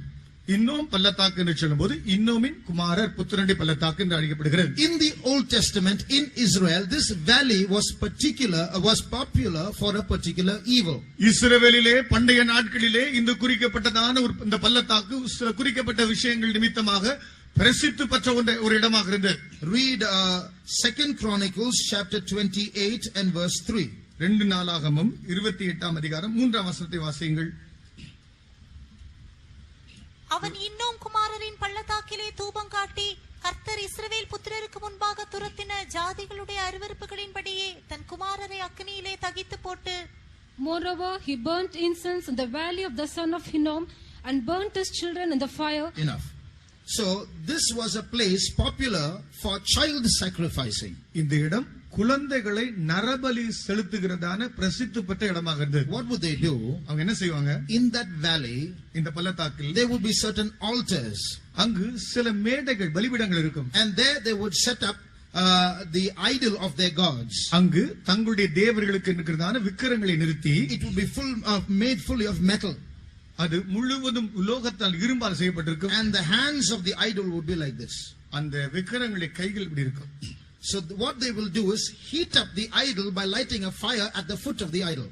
இந்த விக்கிரகத்தின் பாத பகுதியிலிருந்து நெருப்பை கொளுத்தி சூடேற்றுவார்கள், பழுக்க வைப்பார்கள். Then finally it is red hot.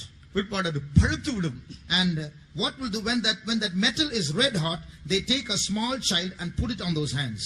அந்த சிலை பழுத்து போகும்போது பழுத்த உடனே ஒரு பச்சை குழந்தை எடுத்து அந்த கையில வைப்பார்கள். And that child will scream and scream and scream and die. அந்த சின்ன பச்சை குழந்தை கதறி கதறி கூச்சலிட்டு செத்து போகும். That's how they sacrificed their children to those gods for their benefit. இப்படித்தான் தங்களுக்கு சொந்த நன்மைகள் உண்டாகும்படி தங்களுடைய பிள்ளைகளை நரபலி செலுத்துவார்கள். So this valley of the son of Hinnom was used for these child sacrifices or passing them through the fire. இன்னும் குமாரனின் பள்ளத்தாக்கு இப்படி தங்கள் குழந்தைகளை நரபலி செலுத்தவும் தீக்கடக்க பண்ணுகிறதான இடமாக இருந்தது. This is again seen in 2 Chronicles 33:6. No need to read. 2 நாளாகமம் 33ஆம் அதிகாரம் 6ஆம் வசனமும் வாசிக்கிறோம். So this place was used for passing children or sacrificing children to fire. இப்படி பிள்ளைகளை தீக்கு நரபலி இடக்கூடியதான இடமாக இருந்தது. Now this valley of Hinnom in Hebrew is called Hinnom. இந்த இன்னும் பள்ளத்தாக்கு Hinnom. Hinnom என்று அழைக்கப்படுகிறது. G means valley. Valley of Hinnom means Hinnom. இன்னும் பள்ளத்தாக்கு என்று அறியப்படுகிறது. Now when Josiah became king, யோசியா ராஜாவாக மாறின போது he sanctified the land by removing these idols. இந்த விக்கிரகங்களை எல்லாம் அகற்றி தேசத்தை பரிசுத்தப்படுத்தினான். And you know what he did? செஞ்சது என்ன தெரியுமா? The Bible says that he defiled that place. அந்த இடத்தை அவன் தீட்டுப்படுத்தினான். Read 2 Kings chapter 23 and verse 10. 2 ராஜாக்கள் 23ஆம் அதிகாரம் 10ஆம் வசனம். 2 Kings 23:10.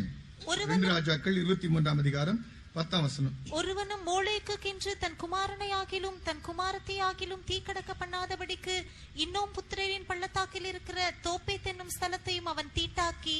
And he defiled Tophet, which is in the valley of the children of Hinnom, that no man might make his son or his daughter to pass through the fire of Molech. How did he make it? How did he defile that place? எப்படி அவன் இந்த இடத்தை தீட்டுப்படுத்தினான்?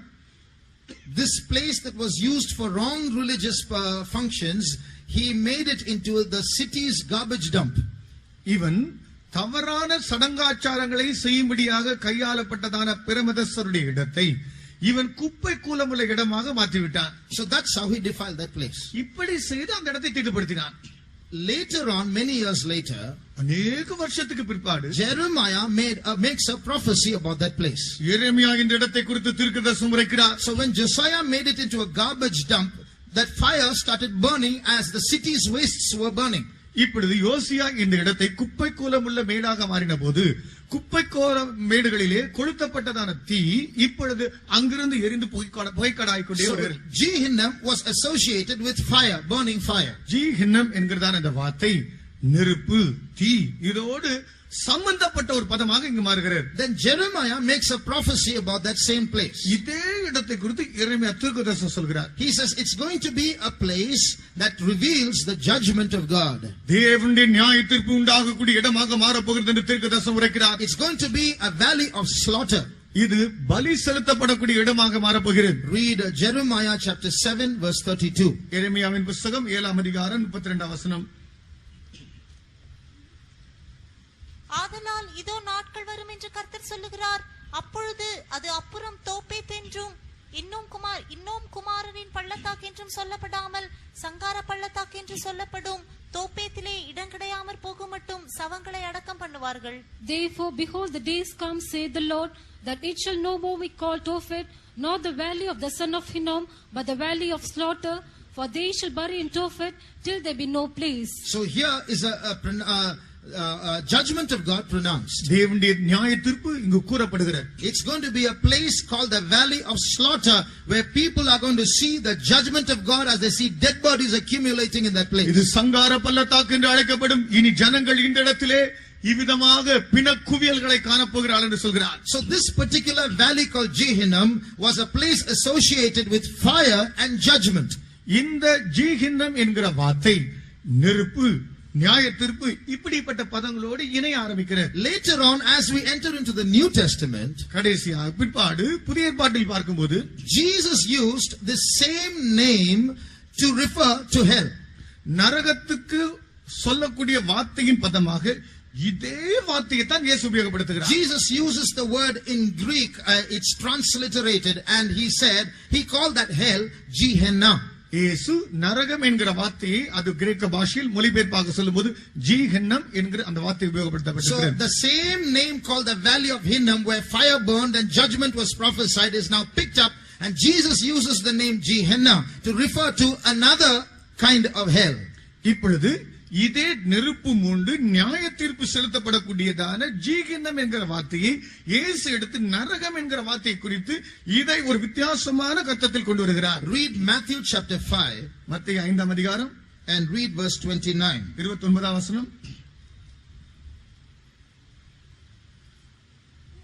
உன் வலது கண் உனக்கு இடறல் உண்டாக்கினால் அதை பிடுங்கி எறிந்து போடு.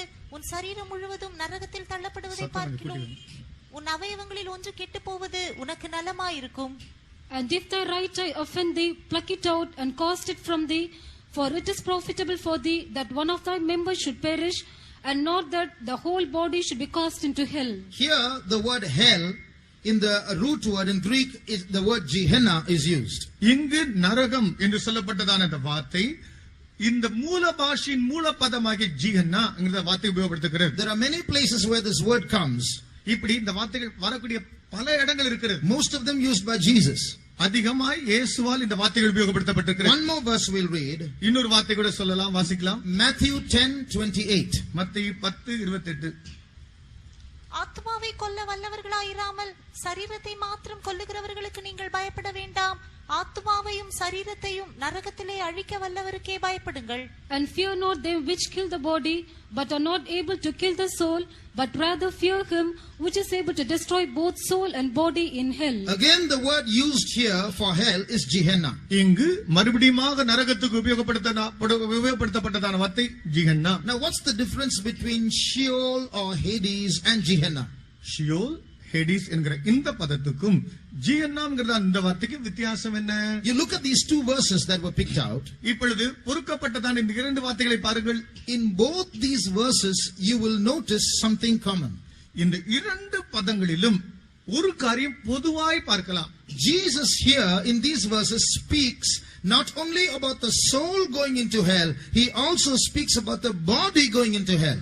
இங்கு இயேசு சொல்லும்போது ஒரு ஆத்துமா நரகத்துக்குள் போவதை சொல்வதோடு சரீரமும் செல்வதை சொல்கிறார். So not only the soul, even the body goes into Gehenna, while only the soul goes into Sheol. ஆத்துமா என்று சொல்வதோடு கூட சரீரம் செல்லும் என்று சொல்லி ஜிஹன்னாமை பற்றி சொல்லி ஹேடஸ் ஷியோல் என்ற இடத்தில் ஆத்துமா செல்வதை மாத்திரம் பேசுகிறார். So what does this mean? இந்த அர்த்தம் என்ன? Till judgment, நியாய தீர்ப்பு செலுத்தப்படும் வரைக்கும் the soul of a sinner goes to Sheol or Hades. ஒரு மனுஷனுடைய ஆத்துமா அவன் செத்த பிற்பாடு ஆத்துமா மட்டும் ஷியோல் ஹேடிஸ் என்கிற இடத்துக்கு நியாய தீர்ப்பு செலுத்தப்படுகிற நாள் வரைக்கும் அங்கு போய் அடைந்திருக்கும். But then there is a day of judgment when Jesus sits on a white throne and judges everyone who is dead. பிற்பாடு வெள்ளை சிங்காசன நியாய தீர்ப்பில் இயேசு நியாய தீர்ப்பின் சிங்காசனத்தில் உட்கார்ந்து கொண்டு நியாயம் தீர்க்கப்படக்கூடிய தினம் வரும். And when then they stand up, அப்பொழுது அங்கு நிற்கும்போது after judgment is pronounced, நியாய தீர்ப்பு கூறப்பட்ட பிற்பாடு that's called their resurrection. அதுதான் இந்த பாவிகளுடைய உயிர்த்தெழுதலின் வரிசை. There they will be given a body for hell. அந்த இடத்தில் நியாய தீர்ப்பிலே இவர்கள் நரகத்துக்குள் நிரந்தரமாய் செல்லக்கூடிய ஒரு உடம்பு சரீரமும் சேர்த்து கொடுக்கப்படும். There with that body and soul they will go into Gehenna, another place where they will be forever. அந்த இடத்தில் நியாய தீர்ப்பு செலுத்தப்படும் போது இவர்களுக்கு ஒரு சரீரம் கொடுக்கப்படும். இந்த சரீரத்தோடு கூட என்றென்றுமாய் இருக்கக்கூடிய நெருப்பாகிய இந்த ஜீவனாமுக்குள் செல்வார்கள். After that they will be there forever in Gehenna. அதற்கு பிற்பாடு என்றென்றுமாய் இவர்கள் இந்த ஜீவனாமில் இருப்பார்கள். Now this Gehenna is also called the lake of fire in other places of the Bible. இந்த ஜீவனாம் என்கிறதான வார்த்தை வேதத்தின் மற்ற இடத்திலே அக்கினி கடல் என்றும் அழைக்கப்படுகிறது. Now in Tamil it's called sea of fire, but in English and in the root word limne means pond or lake of fire. தமிழில் அக்கினி கடல் என்று இருக்கிறது. ஆனால் மூல பாஷையில் கிரேக்க பதத்தில் இவ்விதமாக சொல்லப்பட்டிருக்கிறது, அக்கினி என்பது ஒரு ஏரி போல இருக்கும். So what's the difference between a sea and a lake? ஒரு கடலுக்கும் ஏரிக்கும் வித்தியாசம் என்ன? For a lake the shore is near. ஒரு ஏரிக்கு அந்த கரை பக்கத்துல இருக்கும். In fact, this word limne that is used for lake comes from another word limen, which means harbor or shore. லிம்னே என்கிறதான இந்த வார்த்தை மற்றொரு பதமாகி மூலபதை, அதாவது துறைமுகம் கரை என்கிற இந்த இடத்திலிருந்து முளைத்திருக்கிறது. So the lake of fire is trying to say, that word is trying to say that there is a shore nearby. அக்கினி ஏரி என்று சொல்லும்போது இது சொல்லக்கூடியதான அர்த்தம் என்னவென்றால் பக்கத்தில் ஒரு கரை இருக்கிறது. In other words, மறு வார்த்தைகள், that lake is going to be congested because all demons are going to be thrown there. Every human being who was in hell is going to be thrown there. It's not a big lake, a wide lake that can receive all the dead people. It's going to be a narrow, congested, crowded place full of evil spirits and human beings. அந்த அர்த்தம் என்னவென்றால் இது ஏரி, ஒரு கரை, ஒரு எல்லைக்குட்பட்ட குறிக்கப்பட்டதான ஒரு இடம். இந்த இடத்துக்குள் அனைத்து பிசாசுகளும் அனைத்து இந்த ஆத்துமாக்களும் வீசி எறியப்பட போகிறார்கள். அவ்வளவு இடுக்கமும் நெருக்கமான அவ்வளவு தொந்தரவும் வேதனைப்படக்கூடிய ஒரு இடமாக உனக்கு இருக்க போகிறது. Sometimes we think, in heaven will be somewhere very far away and hell will be thousands of light years away from hell. From heaven. சில நேரங்கள் இப்படி நினைப்போம், பரலோகமா ரொம்ப தூரத்துல அங்க இருக்கும், நரகமா எத்தனையோ ஒளி வருஷங்கள் செல்லக்கூடிய அளவுக்கு அவ்வளவு தூரத்துல அங்க இருக்குன்னு நம்ம யோசிப்போம். Heaven and hell are far, far apart. பரலோகம் நரகம் இரண்டும் தூர ரொம்ப தூரமான இடம். But when you look at a few verses in the Bible, வேதத்தில் இருக்கிற சில வார்த்தைகளை படித்தால் it seems that heaven and hell are very close. You can see heaven from hell, you can see hell from heaven. பரலோகம் நரகம் பக்கத்துல இருக்கும். அது அர்த்தம் பரலோகத்திலிருந்து நரகத்தை பார்க்கலாம், நரகத்திலிருந்து பரலோகத்தை பார்க்கலாம். So what is the point of having a shore in hell? இந்த நரகத்துக்குள் இப்படி கரை கொண்டிருக்கக்கூடிய இடம் என்று இருக்கும் என்றால் அர்த்தம் என்ன? So that the man can, after having a bath in the fire, have rest in the shore, is it? அந்த அர்த்தம் இந்த ஏரிக்குள் நெருப்பு குளியலுக்குள் போட்டு ஒரு நெருப்பு குளியல் போட்டு விட்டு பிற்பாடு வெளியே வந்து அப்படியே இருக்கலாம் என்றா? What's the shore doing in hell? இந்த நரகத்துல இந்த கரை இருந்து என்ன பண்ணுது? The word shore or haven or harbor, even heaven is called shore or haven or harbor. இது போல நரகத்துக்கு சொல்லப்பட்டதான இந்த துறைமுக கரை என்று சொல்லப்பட்டது இருக்கிறது அல்லவா? இது போல ஒரு நரகத்துக்கு கரை இருக்குது போல பரலோகத்துக்கு கூட கரை என்று சொல்லப்பட்டிருக்கிறது. Don't we sing we shall meet on the beautiful shore? மோட்சக்கரையிலே நாம் சந்திப்போம் என்று பாடல்கள் எல்லாம் பாடுகிறோம் அல்லவா? We speak the psalmist says God brings his people to their desired haven. சங்கீதக்காரன் சொல்கிறான் நாடின துறைமுகத்துக்கு தன்னுடைய பிள்ளைகளுக்கு ஆண்டவர் கொண்டு வந்து சேர்ப்பார் என்று பேசுகிறார். So the shore of the lake of fire might be the beginning of heaven itself. இந்த நரகத்தினுடைய அந்த கரையே பரலோகத்தினுடைய கரையின் ஆரம்பமாக இருக்கக்கூடும். But separated by a gulf.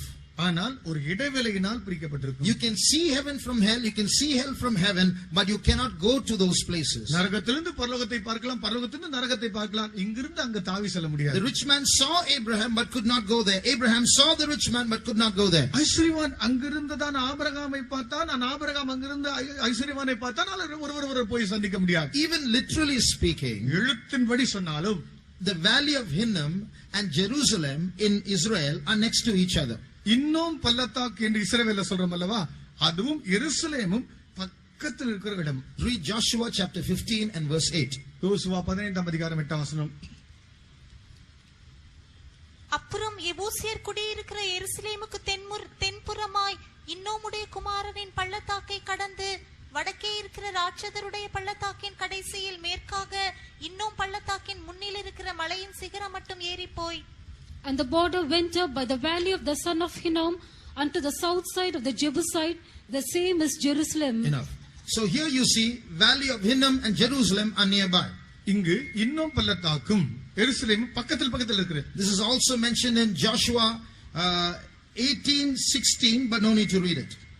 யோசுவா 18ஆம் அதிகாரம் 16ஆம் வசனத்திலும் சொல்லப்பட்டிருக்கிறது, வாசிக்க சமயம் இல்லை. So literally also in Israel, this valley of Hinnom or Jehinnom and Jerusalem are near each other. எழுத்தின்படி இந்த இன்னும் பள்ளத்தாக்கு ஜீஹன்னோம் இதுவும் எருசலேமும் பக்கத்தில் இருக்கிறது. Not only that, அது மாத்திரமல்ல, if you turn to Revelation chapter 22, வெளிப்படுத்தின விசேஷம் 22ஆம் அதிகாரத்தில் படிக்கும்போது you read of the city of Jerusalem there. அங்க எருசலேம் பட்டணத்தை பார்க்கிறோம். Read 14 and 15. 14-15 வசனங்கள். ஜீவ விருட்சத்தின் மேல் அதிகாரம் உள்ளவர்களாவதற்கும் வாசல்கள் வழியாய் நகரத்திற்குள் பிரவேசிப்பதற்கும் அவருடைய கற்பனைகளின்படி செய்கிறவர்கள் பாக்கியவான்கள். நாய்களும் சூனியக்காரரும் விபசாரக்காரரும் கொலைபாதகரும் விக்கிரகாராதனைக்காரரும் பொய்யை விரும்பி அதன்படி செய்கிற யாவரும் புறம்பே இருப்பார்கள். Blessed are they that do his commandments, that they may have right to the tree of life and may enter in through the gates into the city. For without are dogs and sorcerers and whoremongers and murderers and idolaters and whosoever loveth and maketh a lie. So those who are going to the lake of fire are just without New Jerusalem. அக்கினி கடலுக்குள் செல்லக்கூடியவர்கள் எருசலேமுக்கு புறம்பே இருப்பார்கள். Not far away, without Jerusalem, outside Jerusalem. தூரமா இருப்பார்கள், எருசலேமுக்கு புறம்பா இருப்பாங்க. So it is likely from these verses that Jerusalem or heaven and hell are actually close to each other. இந்த வார்த்தைகள் இருந்து படிக்கும்போது எருசலேம் இந்த பரலோகம் இந்த நரகத்துக்கு பக்கத்துல தான் இருக்கிறது. You know, there are many mental tortures that we will face that a person who goes to hell will face. நரகத்துக்குள் போகிறதான ஒரு மனுஷன் சந்திக்கக்கூடியதான மனநிலை சம்பந்தமான வேதனைகள் அதிகம் இருக்கிறது. Apart from the fire and the brimstone and the weeping and the gnashing of teeth, there is also mental agony in hell. அக்கினியும் கந்தகமும் எரிகிறதான இப்படிப்பட்டதான அழுகையும் பற்கடித்தும் நிறைந்ததான இடத்தை இந்த வேதனையை விட மனசுல பாதிக்கிறது நிறைய இருக்கிறது. One such suffering is what we see here. அப்படிப்பட்ட ஒரு உபத்திரவம் பாடுகளை தான் இங்கு பார்க்கிறோம். What is that? அது என்ன? The person who is in heaven, who is in hell, can see heaven. நரகத்துக்குள் போய் பங்கடைகிற ஒரு ஆத்மா அங்கிருந்து பரலோகத்தை பார்க்க முடியும். So this is hell. இது நரகம். That is Jerusalem. அது எருசலேம். These are near each other. இது ரெண்டு பக்கத்தில் இருக்கிறது. A person who is in hell can see all the glory and the beauty of heaven all through eternity, but can never go there once to enjoy it. ஒரு நரகத்துக்குள் இருக்கிறவன் பரலோகம் மோட்சத்தின் அத்தனை அழகு வனப்புகள் அத்தனை பார்க்க முடியும். ஆனால் அதை போய் சந்தோஷமாய் அனுபவிக்க ஒரு நாள் கூட செல்ல முடியாது. So that is one torture that a person in hell will have to go through. நரகத்துக்குள் இருக்கிற ஒரு மனுஷன் அதை பார்த்து மனசுல வேதனைப்படக்கூடியதான இது ஒரு விதமான வேதனை. He could have had it. ஐயோ எனக்கு அது கிடைச்சிருக்கலாமே, but I lost it. ஐயோ நான் இழந்துட்டேனே. The agony of lost opportunities. அந்த வாய்ப்புகளை எல்லாம் நழுவ விட்டேனே என்கிற மனது போராடும். Christian brother, sister, கிறிஸ்தவ சகோதரனே சகோதரி, life is not a game. ஒரு வாழ்க்கை என்பது விளையாட்டல்ல. We might happily enjoy ourselves here. இப்பொழுது சந்தோஷமாக இந்த பூமி வாழ்க்கையை அனுபவிக்கலாம். Just imagine you sit in front of your television, no time to pray, you enjoy your television, and then at the end of that, for that you go to hell and you watch New Jerusalem all your eternity for which you were called for. Just for that one box that was in your house, you're going to lose it all eternity. நீ யோசித்து பார், உன் வீட்டுல ஒரு TV பெட்டியை முன்னால வச்சுட்டு ஜெபிக்க கூட எனக்கு நேரமே இல்லைன்னு சொல்லி இப்படி எல்லாம் கழிச்சிட்டு கடைசியாக நரகத்தின் ஆக்கினைக்குள்ள போய் சேர்ந்துட்டு அங்க நரகத்துக்குள்ள இருந்து அந்த பரலோகத்தின் மேன்மைய வனப்புகளை பார்த்து வேதனைப்பட்டு ஐயோ இந்த ஒரு பெட்டியை முன்னால வச்சுக்கிட்டு இப்படி சந்தோஷப்பட்டனே, இங்க வந்து சேர்ந்துட்டேனே, அது கிடைக்காம போயிடுச்சு, அப்படிப்பட்ட வேதனை மனதை கொள்ளும். Is it so important that you should lose a beautiful city in eternity, glory and dominion and eternal rewards, fellowship with Jesus, just to have some fun in this world for some time? நித்திய அளவிலாக இயேசுவோடு இருக்கக்கூடிய அவ்வளவு மகிழ்ச்சி, இன்பம், பரவசம் அத்தனை அனுபவிக்கொண்டுதான் அந்த இடத்தை விட்டுட்டு இந்த உலகத்துல கொஞ்ச நேரம் இருக்கிற கேளிக்கைகள், இன்பங்கள், இதுல போய் அனுபவிச்சுட்டு அதை நிலவ விடுகிற வேதனை இவ்வளவு பயங்கரம். From the age of 3 I have been coming to this mission. இந்த சபைக்கு என் 3 வயது நிரம்பின காலத்திலிருந்து வருகிறேன். When I grew up and became a young person, நான் வளர்ந்து வாலிபனான போது I used to subtly, without parents' knowledge, watch movies. எங்க அப்பா அம்மாக்கு தெரியாம போய் நான் சினிமா பார்க்க போறது உண்டு. But when I came back after a movie, ஒரு சினிமா பார்த்துட்டு திரும்பி வந்த உடனே I would be struck with guilt and loneliness. எனக்குள்ள குற்ற உணர்ச்சிகளும் தனிமையின் உணர்வுகளை என்ன வாட்டி எடுக்கும். When I thought of Jesus and I thought of church and I thought of the saints and I thought of the meetings, I felt left out and far away. இயேசு, சபை, கூட்டம், இப்படிப்பட்டதெல்லாம் நினைக்க எனக்குள்ள கைவிடப்பட்டது போல, தூரமா இருக்கிறது போல ஒரு உணர்வுகள் வாட்டும். How many of you have felt like this? எத்தனை பேர் அப்படி உணர்வுகள் வந்திருக்கிறது? When you commit sin, you feel far away from God. பாவம் செய்த போது தேவனை விட்டே தூரமாய் போய்விட்டது போல ஒரு வாட்டி எடுக்கிற நிலை. Lonely and guilty you feel. தனிமையாக குற்ற மனசாட்சியாக உணர்கிற நிலை. Those who have experienced this, put up your hands. அப்படிப்பட்டதை உணர்ந்தவர்கள் கரங்களை உயர்த்துங்கள். See, almost all of you. கிட்டத்தட்ட எல்லாருமே put down your hands. கரங்களை கீழே போடுவோம். You know, if that lonely feeling, that guilty feeling, that far away feeling from God is there forever, that is hell. தனிமையான அந்த உணர்வு, தேவனை விட்டு தூரமா இருக்கிற உணர்வு, அப்படிப்பட்டதான உணர்வு என்றென்றுமாய் உனக்கு பொருத்தப்பட்ட ஒன்றாகவே மாறிவிடும் என்றால் எப்படி துடிப்பாய்? That is hell. இதான் நரகம். It's that what we felt, what we lifted up our hands was just for a few minutes, that's all. Hell, it'll go on forever. நம்ம இப்ப கை உயர்த்தி காட்டணுமே, அந்த பழைய சம்பவங்கள் கொஞ்ச நேரத்துல முடிஞ்சிருச்சு. ஆனா நரகத்துல பங்கடைஞ்ச பிற்பாடு அது நிரந்தரமாகவே கூட இருக்கும். Hell is the place of the lost. இந்த நரகம் என்பது இவ்விதமாய் இலக்கப்பட்டவர்களை அடைத்து வைக்கக்கூடிய இடம். So you will sit there in hell and look at New Jerusalem, that place that you actually belonged to, and you're going to cry and cry because you have lost it forever. அந்த நரகத்துல போய் உட்கார்ந்துட்டு அந்த புதிய எருசலேமை பார்த்து இந்த அழகான இடத்துல தான் நானும் வந்து சேர்ந்திருக்கணும், எனக்குரிய இடம் அதுதானே, இங்க வந்துட்டேனேன்னு சொல்லி ஐயோ வர முடியல கதறி அழக்கூடிய அவல நிலை. You will have a flashback of all the opportunities we had to repent and set our lives right, those situations where God spoke to us, those warnings came, those dreams came, but we pushed them all aside. We went after what we wanted to go through. and here we are in hell இந்த rotting forever. நரகத்துக்குள் வராம பரலோகத்துக்கு போய் சேர்வதற்கு உனக்காக பேசப்பட்ட வார்த்தைகள், சொப்பனங்கள், தரிசனங்கள், வார்த்தைகள், இப்படி எத்தனையோ காரியங்களை ஆண்டவர் சொல்லியிருக்க, அதையெல்லாம் வெட்டி உதைத்து விட்டு நீயோ உனக்கு விருப்பப்பட்ட வழியிலே நீ வந்து சேர்ந்திருப்பாயே, அதையெல்லாம் நினைத்து கொடுக்கப்பட்ட வாய்ப்பெல்லாம் விட்டுட்டேனே என்று கதறிக்கொண்டே இருப்பாய். Jesus told the Jews, யூதர்களை பார்த்து இயேசு சொன்னார், you think salvation is exclusive to you. நீ நினைக்கிறாய் ரட்சிப்பு உனக்கு மாத்திரமே But அருளப்பட்டிருக்கிறது. remember, many are going to come from the east and the west and the north and the south. They are going to sit with Abraham and Isaac and Jacob in the kingdom of God. You are going to see it, but you are going to be far away. You are going to experience weeping and gnashing of teeth. ஓ இஸ்ரவேலே கேள், இதோ கிழக்கிலும் மேற்கிலும் வடக்கிலும் தெற்கிலும் இருந்து எத்தனையோ பேர் வந்து தேவனுடைய ராஜ்யத்தை சுதந்திரித்துக்கும்படியாக வரப்போகிறார்கள். நீயோ அதை காண்பாய், ஆனால் நீயோ அதை அனுபவிக்க மாட்டாய், தூரமாய் இருப்பாய். அவர்களோ அதிலே வந்து பங்கு கொள்வார்கள். Christian brother, sister, let not history repeat in this manner in our lives. கிறிஸ்தவ சகோதரனே, சகோதரியே, இப்படி ஏற்கனவே நடந்து முடிந்த சரித்திர கதை நம்முடைய ஜீவிதத்திலும் நடக்காதிருக்கும்படி எச்சரிக்கையாயிருப்போமா?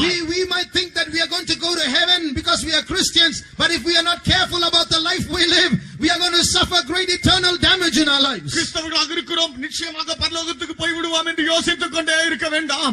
நாம் இதை குறித்து ஜாக்கிரதையா இல்லை என்றால் நித்தியமான ஆக்கனை தீர்ப்பு நமக்கு வந்து சேர்ந்துவிடும். If we are going to boast about our holiness and we think that's going to qualify us, we are going to see harlots and publicans going before us into heaven, but we are going to stand outside. நம்முடைய பரிசுத்தம், புனிதத்தை குறித்து நாமே மேன்மை பாராட்டிக் கொண்டிருப்போம் என்றால் ஆயக்காரனும் பாவிகளும் இதோ பரலோக ராஜ்யத்துக்கு நமக்கு முன்னே கடந்து போவார்கள். நாமோ இப்படி இருந்து நாம் ஆக்கினைக்குள்ளாக தீர்க்கப்படவில்லை. We are going to sit there and sob and cry all eternity because we have lost what we had for us. முழு நித்திய அளவும் இதோ உட்கார்ந்து அழுது நாம் செய்த இந்த காரியங்களுக்காகவே நாம் துடித்துக் கொண்டிருப்போம். The second mental agony that we will go through, நரகத்துக்குள்ள நம்ம போய் சேர்ந்தா அங்கு நாம் அடையக்கூடிய இரண்டாவது மனநிலை சம்பந்தமான வேதனை,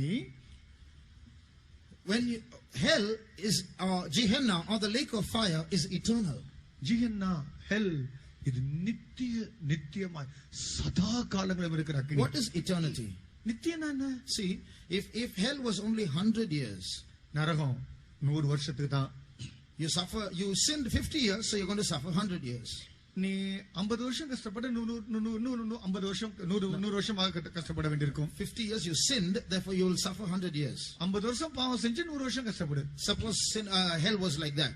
நரகம் உதாரணம் அப்படி இருந்தா, after 1 year in hell, நரகத்தில் 1 வருஷம் சென்ற பிற்பாடு, with all the screaming and the shouting and the worms and the brimstone and the fire and the weeping and the gnashing of teeth, கதறி அழுது புலம்பி தத்தளித்து புழுக்களும் பூச்சிகளும் அரித்து அழுகையும் பற்கடிப்பும் வேதனைப்பட்டு கந்தகம் நெருப்பும் எரியுது வேதனைப்பட்டு இப்படி 1 வருஷம் முழுது கூச்சல் போட்டு அழுது முடிச்ச பிற்பாடு, after 1 year of suffering there will be a small happiness. 1 வருஷம் இப்படி நீங்க கஷ்டப்பட்டீங்கன்னா அப்புறம் கொஞ்சம் ஒரு சந்தோஷம் வரும். What is that? அது என்ன? After 99 years I'm going to come out. அப்பா 99 வருஷத்துக்கு அப்புறம் நான் வெளியே வந்துடுவேன். Only 99 years more I'm going to come out. 99 வருஷம் தான் நான் வெளியே வந்துடுவேன்.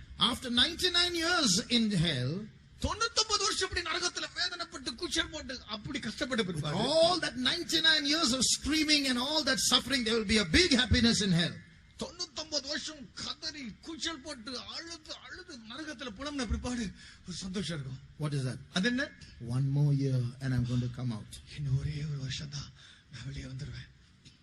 After 99 years and 364 days in hell, 99 வருஷம் 364 நாட்கள் நரகத்துல வேதனைப்பட்ட பிற்பாடு, very happy in hell. Tomorrow I'm going to come out. இன்னும் ஒரே ஒரு நாள் நான் வெளியே வந்துடுவேன். But hell is not like that. ஆனா உண்மையான நரகம் அப்படி இல்ல. Hell is not 100 years. நரகம்ங்கிறது உண்மையா சொல்ல போனா 100 வருஷம் இல்ல. What is eternity? நித்தியங்கிறது என்ன?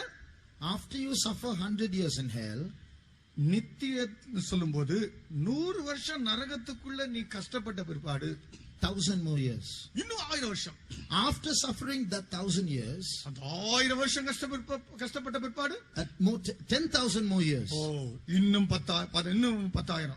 After suffering 10,000 years in hell, நரகத்துல 10,000 வருஷம் கஷ்டப்பட்ட பிற்பாடு another 1 lakh years. இன்னும் 1 லட்சம் வருஷம். After that 1 lakh years, 1 லட்சம் வருஷம் கஷ்டப்பட்ட பிற்பாடு another 50 lakhs of years. இன்னும் 50 லட்சம் வருஷம். After that 50 lakhs of 50 years, லட்சம் கஷ்டப்பட்ட பிற்பாடு hell has only begun. அப்பதான்ப்பா நரகம் ஆரம்பிச்சிருக்கு. That's eternity. இதான் நித்தியம். Now just imagine if we are a little careless on earth and we think we can get to heaven on a rocking chair, we can live a happy-go-lucky life, and you land there, brother, you're in big time trouble.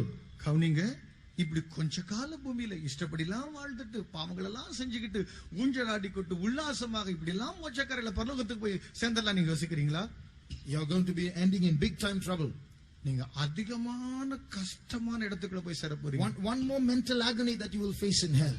இன்னும் நரகத்துல போய் நீங்க அடைய இருக்கிற இன்னொரு ஆக்கின மனநிலை, that devil சாசு, who presented himself as a friend all of our lifetime. நம்முடைய ஜீவிய காலை பத்தி பூமியில இருக்கிறோம்ல, இந்த காலமெல்லாம் பிசாசு நம்ம கிட்ட வந்து நண்பன மாதிரி இப்படி காமிச்சால பாவத்தை, providing to all our carnal passions.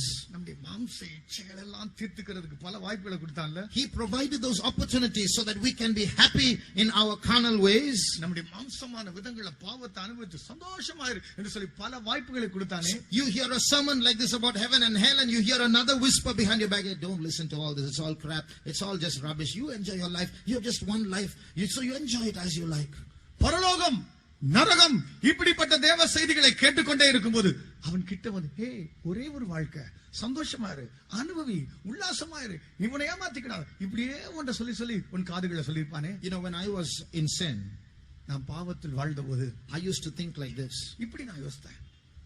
One day before I die, I can just say, Jesus, Jesus. Till then I can enjoy life, isn't it? நான் வாழ்க்கையெல்லாம் அனுபவிச்சுட்டு சாகிறதுக்கு ஒரு நாள் முன்னால இயேசு இயேசு இயேசு என்ன மன்னி மன்னி என்று சொல்லிக்கலாம் நான். That's if I know the date of my death. அது என் சாகிற நாள் எனக்கு தெரிஞ்சா சரி. Who knows the date of his death? மரண நாள் யாருக்கு தெரியும்? How will I know then one day before I die? நான் சாகிறதுக்கு ஒரு நாள் முந்தின நாள், அந்த நாளை எப்படி எனக்கு தெரியும்? When death will come, when hell will come, when eternity will come, we don't know. On our way back it might come this night also. மரணம் எப்பொழுது வரும், நரகம் எப்பொழுது வரும், நித்தியம் எப்பொழுது திறக்கும், யாருக்கும் எதுவே தெரியாதே. So that devil who was seemed to be our friend, providing all our carnal passion, needs and catering to all our dirty sins in our life. நண்பனை போல நமக்கு முன்பாக இருந்து கொண்டு பாவ சம்பந்தமான அத்தனை இச்சைகளையும் அவன் எல்லாவற்றையும் அப்படியே மாறி மாறி அவன் கொடுத்து கொண்டு நம்மளை இன்பங்களை தவள வைத்தானே. And we also danced with him and enjoyed everything and swallowed everything he provided. எல்லாம் அவன் கொடுத்த எல்லாம் வாங்கி வாங்கி அள்ளி அனுபவித்து அவனோடு கூட சேர்ந்து நடனம் பண்ணி கூத்தாடினோமே. Look at all these Pentecostals. Look at my parents. They don't know how to enjoy life. They just saying praise the Lord and going to church all the time. Look at me. I'm enjoying my life. இந்த பெற்றோர்களை பாரு, பெந்தேகோஸ்தேக்காரங்களை பாரு, இவங்களை பாரு, எப்ப பார்த்தாலும் இப்படி இப்படியே சொல்லிட்டு இருக்கான். நான பாரு, என்ன பாரு, நான் நல்லா என்ஜாய் பண்ணி இந்த பாவத்துக்குள்ள இருக்க போறேன். Suddenly you go into hell. திடீரென நரகத்துக்குள்ள போன உடனே there you will meet your friend. அங்கே இந்த நண்பனை அங்கேயும் சந்திப்பாய். That friend who came as a deceiver invisibly as though he was your friend now will come face to face to meet you. வஞ்சகனாக இருந்து உன்னை ஏமாற்றி பாவங்களிலே உன்னை வஞ்சித்து போட்டானே, அவன் இந்த நரகத்தில் போய் நீ பங்கெடுத்த பிற்பாடு அங்கும் வருவான். What you're going to see is not a handsome man or a handsome woman. What you're going to see is a serpent. அவன் அழகு வாய்ந்ததான ஒரு ஆணாக பெண்ணாக வரமாட்டான், சர்ப்பமாக வருவான். That's his original true state. அதான் உண்மையான நிலவரம். And he'll laugh and laugh and laugh at you. உன்னை பார்த்து கேலி பண்ணி பரியாசம் பண்ணுவான். You went to church and you thought you were wise and you got so easily deceived by me.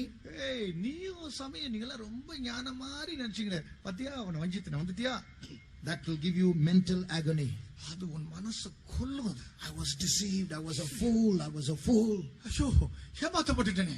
ஐயோ, முட்டாள் முட்டாள் மதியடன். ஐயோ, although you will feel sorry about going to hell and sad, நீ நரகத்துல போய் பங்கெடுத்த பிற்பாடு அதுக்காக உணர்ந்து வருத்தப்பட்டு கதறினாலும் there is no repentance in hell. மனம் திரும்புதல் என்பது நரகத்திலே நீ காண மாட்டாய். When Mary Baxter went into hell, Mary Boxster நரகத்துக்குள் போனபோது, and she was traveling from pit to pit with Jesus, இயேசுவோடு குழி குழியாக தாண்டி சென்றபோது, she in one particular pit, ஒரு குறிக்கப்பட்ட குழியில் there was a Christian there. அங்க ஒரு கிறிஸ்தவன் இருந்தான். He was a man who was saved and then fell into sin once again. முன்னே ரட்சிக்கப்பட்டவனாக இருந்து பாவத்திலே விழுந்த ஒரு மனுஷன் அவன்.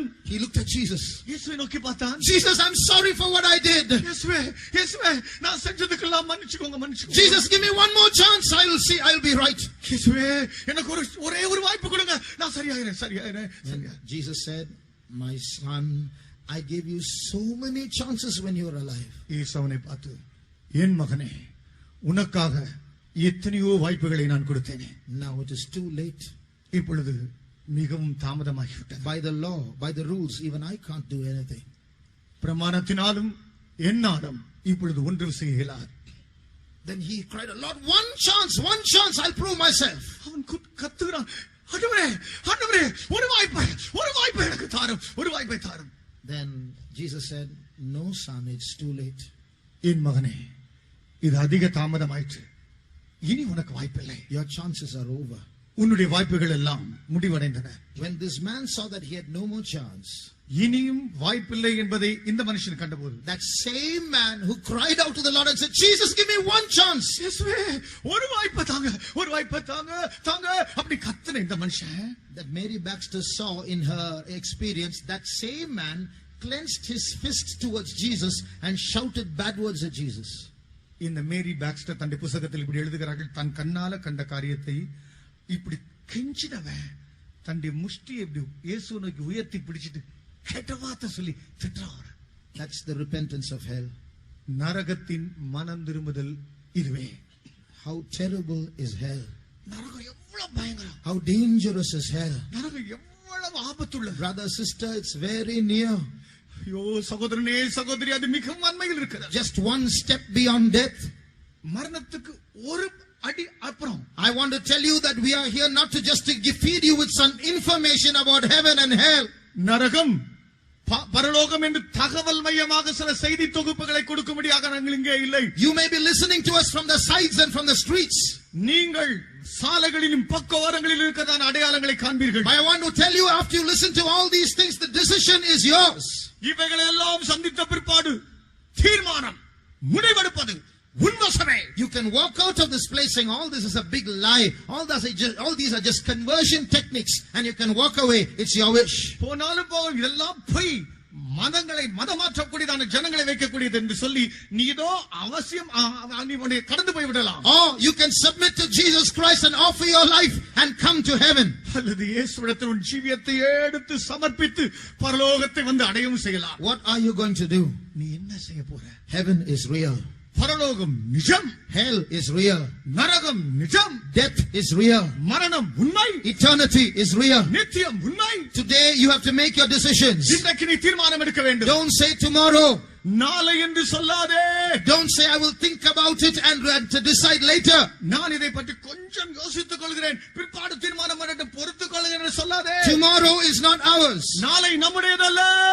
While it is called today, make a decision for Jesus. இன்று எனப்படக்கூடிய நாள் உன் வசம் இருக்கும் போதும் மனம் திரும்புவோமாக. Shall we close our eyes? நம்முடைய கண்களை மூடுவோம்.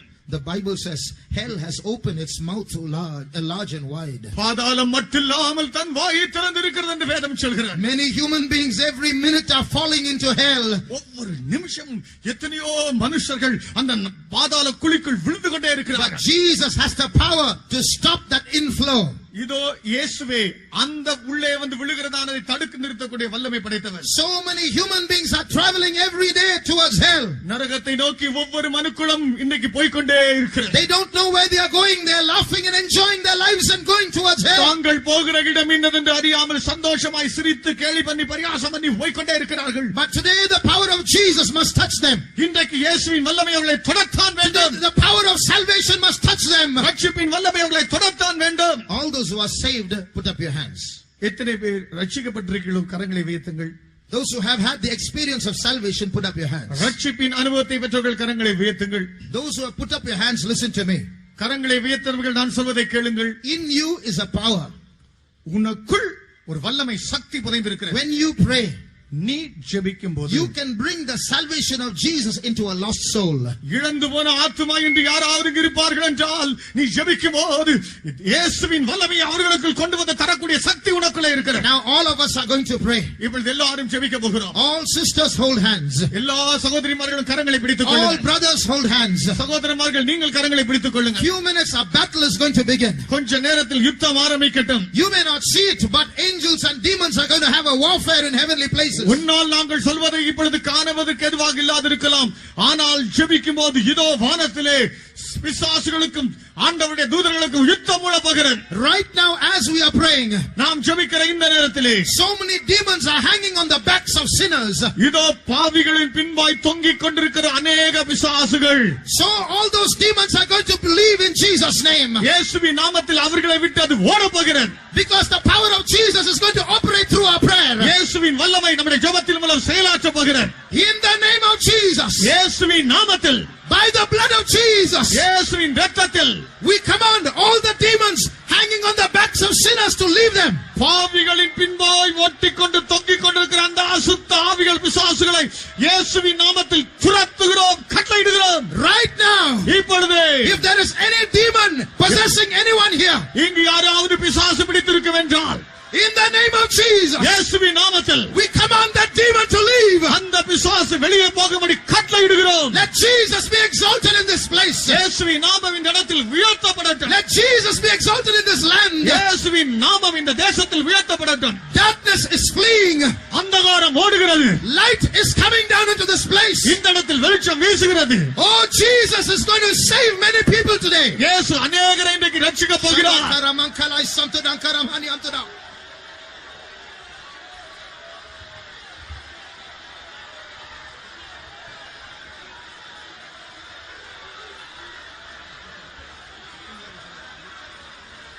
ஹல்லேலூயா. ஒரு முக்கியமான பகுதிக்கு வந்திருக்கிறோம். ஆத்தும ரட்சிப்பு அவ்வளவு விலையேற பெற்றது. இந்த இடத்தை கூட்டத்தை ஆயத்தம் படுத்தின ஆண்டவர் ஒரு ஆத்துமாவை கொண்டு வந்திருப்பார் என்றால் அந்த ஒரு ஆத்துமாவுக்காய் ஆண்டவர் துடித்துக் கொண்டிருப்பார். பரலோகம் ஆவலாய் தூதர்கள் கவனித்துக் கொண்டிருப்பார்கள். இதோ அந்த பாவி தன் இருதயத்தை திறந்து இருதயத்தில் அந்த பலியை ஏற்றுக்கொண்டு பாவி என்று ஒத்துக்கொண்டு அவன் இருதயத்தில் விசுவாசித்து வாயிலே அறிக்கையிடுவான் என்றால் பரலோகத்தில் தூதர்கள் மத்தியில் எக்காலங்கள் துணிக்கப்படும். ரட்சிப்பு, ரட்சிப்பு, ஜெயம், ஜெயம் என்று சந்தோஷப்பட போகிறார்கள். கவனியுங்கள். லிசன். ஒன்றெண்டு கருத்துக்களை சொல்லி நாம் கடுமையாக இப்பொழுது இந்த ஜெப பகுதிக்குள் சொல்ல போகிறோம். தயவு செய்து ஊழியக்காரர்கள், விசுவாசிகள் இந்த நேரத்தில் யாராவது அசட்டையா இல்லாதபடி மிகுந்த ஜாக்கிரதையோடு இருக்க வாஞ்சிக்கிறோம். ஒரு கொடிய நரகத்துக்குள் போகிற ஆத்மா இன்றைக்கு நடத்துகிற இந்த ஒரு கூட்டத்தில் தொடப்பட்டால் முழு உலகத்தின் அத்தனை சொத்துக்கள், சுகங்கள் அத்தனை வித்து ஒரு திராசில் வைத்தாலும் இந்த ஒரு ஆத்மா அதிக விலையுள்ளதாக இருக்கும். கர்த்தர் காணாமல் போன ஆடை தேடி வந்திருக்கிறார். காணாமல் போன ஆட்டை தேடி வந்திருக்கிறார். இதோ கர்த்தர் வல்லமையாய் விளையாடிக் கொண்டிருக்கிறார். Fire! Fire! Listen. Listen. நரகம், பாதாளம் என்பது தேவன் மனிதனுக்காக உண்டாக்கின இடம் அல்ல. அது பிசாசுகளுக்காய் உண்டாக்கப்பட்ட இடம்.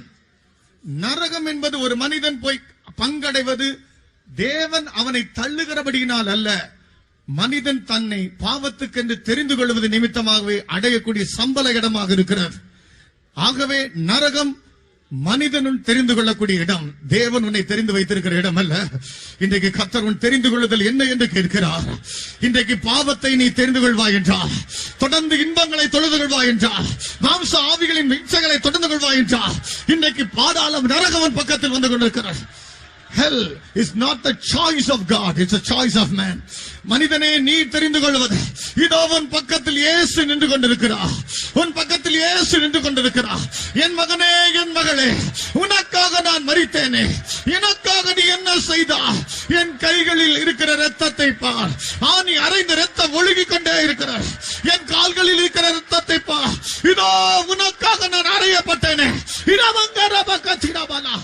கவனியுங்கள், கவனியுங்கள். இன்றைக்கு அநேகருக்கு இந்த இடத்தில் அற்புத காட்சிகள் உண்டாகும். அநேகருக்கு இன்னைக்கு சிலுவை காட்சிகள் இந்த இடத்தில் உண்டாகும். தரிசனங்களை காண்பீர்கள். சிலர் அசுரரி வாக்குகள் போல தேவ சத்தத்தை கேட்பீர்கள். சிலருக்குள் இருக்கிற மரண பயத்தின் ஆவி உங்களை விட்டு ஓடும். சில வியாதிகள் இப்பொழுதே தானாகவே சுகமாகும். இப்பொழுது முக்கியமான பகுதிகள் கர்த்தர் இன்னைக்கு நம்மை தொட போகிறார். கர்த்தர் நம்முடைய கட்டுகளை உடைக்க போகிறார். கர்த்தர் அந்தகாரத்தின் வல்லமைகளை தொடக்க போகிறார். இதோ கர்த்தர் உன் தெரிந்து கொள்ளுதலை கேட்கிறார். என் மகனே, என் மகளே, என் மகனே, என் மகளே, இதோ நீ நரகத்துக்கு போகாதபடிக்கு நீ செய்த பாவங்களுக்காய் என் குமாரனை அடிக்க வைத்து ரத்தம் சிந்த சிந்த ஒப்பு கொடுத்தேனே, நீ வா, என்னை தெரிந்து கொள், இதோ உனக்காக ஒரு விடுதலை. கவனிங்கள், விசுவாசிகள், ஊழியக்காரர்கள் கதறி அழுது ஜெபியுங்கள், கண்ணீரோடு ஜெபியுங்கள். இந்த நேரம் முக்கியமான நேரம். இதோ கர்த்தர் உனக்காக உன் ஜெபத்துக்காய் காத்துக் கொண்டிருக்கிறார். உன் பரிந்து பேசி ஜெபிக்கிற ஜெபத்துக்காய் பரலோகம் நின்று கொண்டிருக்கிறது. உன் ஜெபத்தை பரலோகத்துக்கு பிதாவின் சன்னிதானத்துக்கு கொண்டு போக தூதர்கள் கூட்டம் கூட்டமாக இறங்கி நிற்கிறார்கள். நீ வாயை திறக்க முடியாமல் ஜெபிக்க முடியாமல் இருப்பாய் என்றால் உன் நிமித்தமாய் அனுப்பப்பட்ட தூதர்கள் சும்மா உட்கார்ந்து கொண்டிருப்பார்கள். நீ வாயை திறந்து கதறுவாய் என்றால் தூதர்கள் உன் ஜெபத்தை அள்ளி கொண்டு போவார்கள். பரமபிதா கேட்பா, ஆத்துமாக்கள் சந்திக்கப்படுவார்கள்.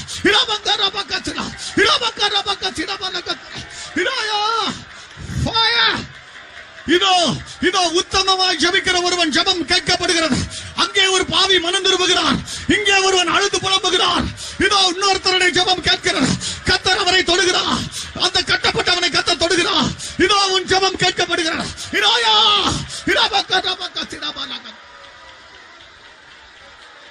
பரிந்து பேசுகிற ஜாமக்காரரே, திறப்பின் வாசலில் நிற்போரே, கதறி அழுது புலம்புங்கள். தேசம் சந்திக்கப்படட்டும், ஜனங்கள் சந்திக்கப்படட்டும். இதாயா சியோன் குமாரரே, எக்காலத்தை ஊதுங்க, தேசத்தை கர்த்தர் சந்திக்கிறார். இதாயா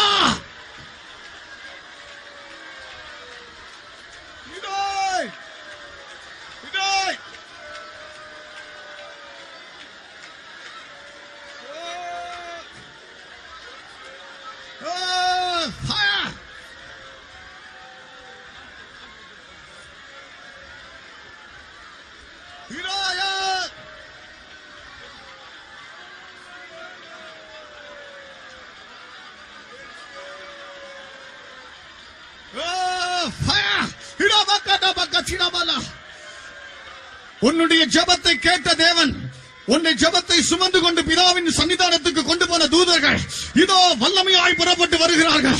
அநேக பாவத்திலிருந்து விடுதலையாக்க, வியாதியின் வல்லமைகளை விரட்டி அடிக்க, மாந்திரிக கட்டுகளை விரட்டி அடிக்க பலமாய் இறங்குகிறார்கள். இதோ வானத்தில் யுத்தம், கர்த்தர் ஜெயத்தை பூட்டுகிறார். ஜெயத்தின் வல்லமை ஃபயர்.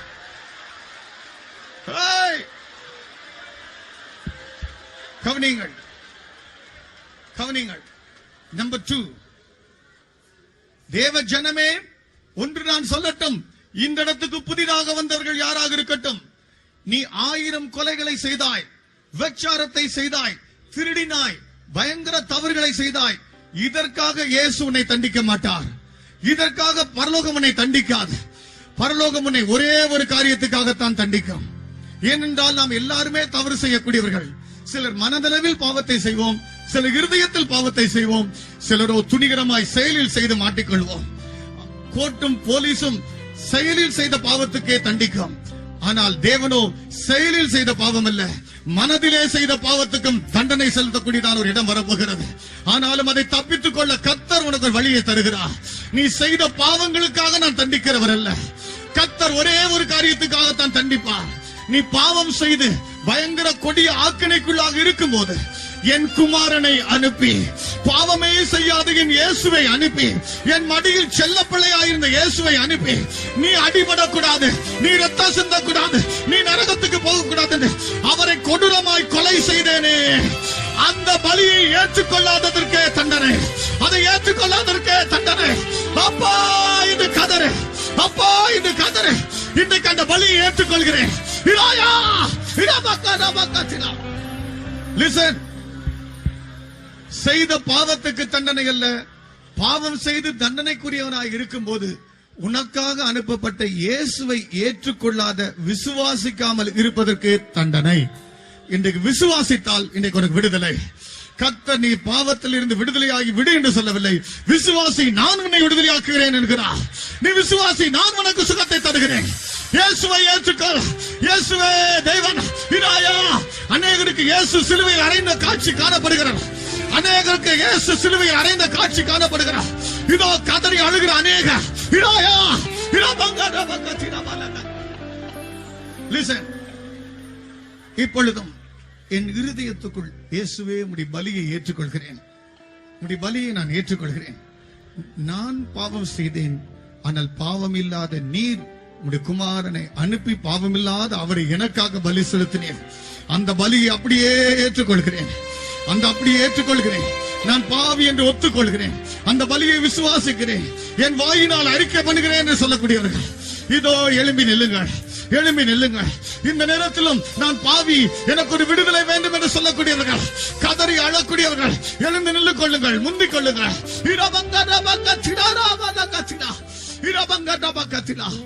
இப்பொழுதும் இந்த நேரத்தில் நான் ஒரு சிறிய பாடலை பாடுவதற்கு ஜெபம் பண்ண போகிறோம். தயவுசெய்து ஊழியக்காரர்களுக்கும் சேர்த்து நடத்துகிறோம். தயவுசெய்து கொஞ்சம் ஓரமாக நின்று கொள்ளுங்கள். ஊழியக்காரர் கொஞ்சம் ஓரமாக நின்று கொள்ளுங்கள். இது முக்கியமான நேரம். போதுமான அளவு பரத்திலே பொல்லாத ஆவிகளை கீழே வானத்தில் தள்ளிவிட்டு தான் இந்த கூட்டம் முடிய போகிறார். ஊழியக்கார சிஸ்டர்ஸ் கொஞ்சம் தள்ளி போய்க்கும். யார் யார் இயேசுவை ஏற்றுக்கொண்டீர்களோ அப்படிப்பட்டவர்கள் இருதயத்தில் விசுவாசிங்க.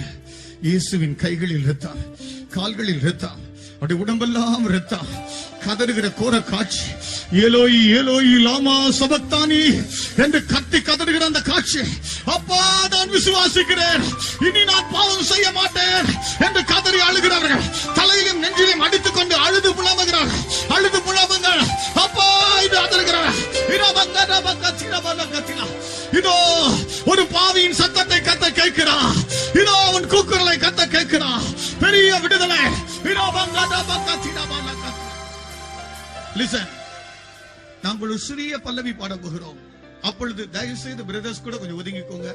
பின்னால சேர்ல வெளியே எங்கெங்கெல்லாம் உட்கார்ந்து இருந்தாலும் உங்களை கெஞ்சி மன்றாடி கேட்கிறேன், கெஞ்சி மன்றாடி கேட்கிறேன், அவசரப்பட்டு உன் வீட்டுக்கு போய் விடாதே, அவசரப்பட்டு ஏதோ ஒரு காரியத்துக்கு ஓடி விடாதே. எவ்வளவு பெரிய காரியமானாலும் தள்ளி வைத்து விடு. இன்றைக்கு நான் இது கொடுப்பது ஆல்டர் காலாக இருந்தாலும், பிரசங்க மேடையை நோக்கி வரக்கூடிய அழைப்பை நான் கொடுத்தாலும், நாங்களே வந்து உள்ளே ஜெபிக்கக்கூடிய அளவுக்கு எல்லாருமே வந்து விட்டால் எவ்வளவு நலமாக இருக்கும். கர்த்தர் இந்த தேசத்தில் ஒரு எழுச்சியை, எழுப்புதலின் வல்லமையை தரப்போகிறார். இதோ நான் மன்னிக்கப்பட வேண்டும், என் பாவங்கள் நீக்கப்பட வேண்டும், என் வியாதி சுகமாக வேண்டும் என்று கதறி அழக்கூடியவர்கள் இதோ புறப்பட்டு வாருங்கள். பின்பாக இருக்கிற எல்லாரும் வாருங்கள். பின்பாக இருக்கிற யாராக இருக்கட்டும், ஜெப உதவி தேவைப்படுகிற எல்லாருமே. நான் 10 வருஷம் 15 வருஷம் விசுவாசி, ஆனால் ரட்சிப்பு இல்லை, எனக்கு பாவம், ரகசிய பாவம் இருக்கிறது என்றால் ஓடிவா, ஓடிவா, ஓடிவா. சிலுவையில் அறையப்பட்ட இயேசு உனக்காய் உன்னை கூப்பிடுகிறார். வாசல் அண்டையில் உன் இதய கதவில் இருந்து தட்டுகிறார். இதோ மனம் திரும்பு என் மகனே, என் மகனே, கதறி கூப்பிடு. நீ கூப்பிடும் போது இதோ ஒரு பாவி மோட்சக்கரைக்கு வந்து விட்டார், இன்னொருவன் வந்து விட்டார். பரலோகத்தில் எழுப்புதல், பரலோகத்தின் வல்லமை. ஹல்லேலூயா. கதறி அழுது ஜெபிங்க. முன்பாக வாருங்கள். கொஞ்சம் ஊழியக்கார சிஸ்டர்ஸ், பிரதர்ஸ், நம்ம எல்லாம் தயவு செய்து உள்ள போலாம். கொஞ்சம் பிரதர்ஸ் எல்லாரும் உள்ள போய் நடுவுல பின்னால வரையும் போயிருங்க. உற்சாகப்படுத்தி கொண்டு வாருங்கள். ஹல்லேலூயா. ஒரு மகிமை இறங்கி வருகிறார், வல்லமை இறங்கி வருகிறார். ஒரு 5-10 பிரதர்ஸ் சிஸ்டர்ஸ் எல்லாரும் உள்ள போங்க. ஹல்லேலூயா. இது முக்கியமான நேரம். இந்த நேரத்தில் யார் யார் வருகிறீர்களோ தயவு செய்து முன்பாக வரிசை வரிசையாய் நில்லுங்க, வரிசை வரிசையா நில்லுங்க. கொஞ்சம் முன்னால அரேஞ்ச் பண்ணி நிப்பாட்டுற கொஞ்சம் ஊழியக்காரன் நில்லுங்க. சிஸ்டர்ஸ் கொஞ்சம் பேர் வாங்க, தயவு செய்து எல்லாரும் வாங்க, சீக்கிரமா குயிக்கா. ஒரு பலத்த நெருப்பு போல ஒரு அக்கினி பிளம்புகள் வந்து உங்களை தொடும்.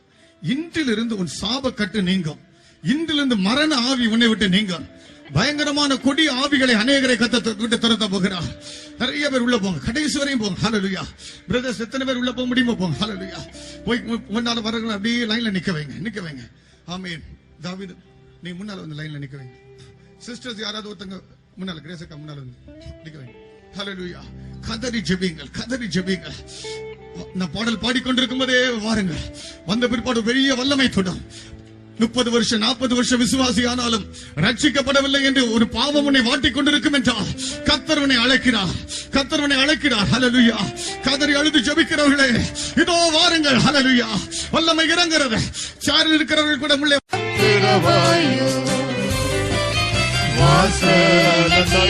இயேசு உன்னை அழைக்கிறார், இயேசு உன்னை அழைக்கிறார். உள்ளம் திறவாயோ, ஆவியை ஒருபோதும் தள்ளாத நேசர் ஆவிந்து உன்னை அழைக்கிறாரே. ஆவியை ஒருபோதும் தள்ளாத நேசர் ஆவிந்து அழைக்கிறாரே. வாசலை நின்று ஆசையாய் தட்டும் நேசரிசுவுக்குள் உள்ளம் திறவாயோ. கம்மிங்கள் ஒரு நிமிஷம். யார் யாரெல்லாம் ஏவப்படுகிறீர்களோ வெக்கமே படாதிருங்க, முன்பாக ஓடி வாருங்க.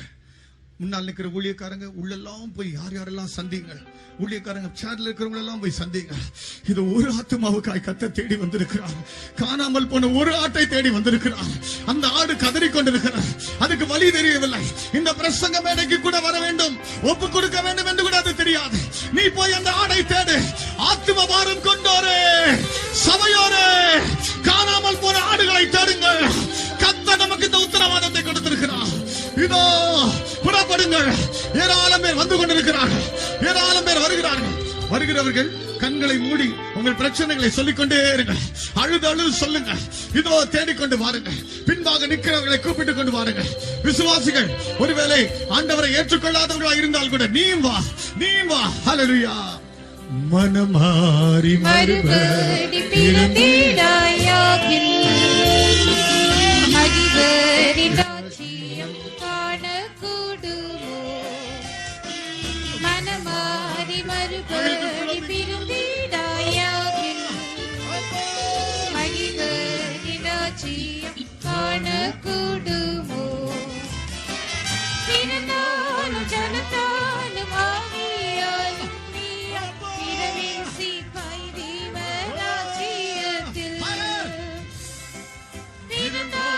ஜனத்தாலும் ஆவியாலும்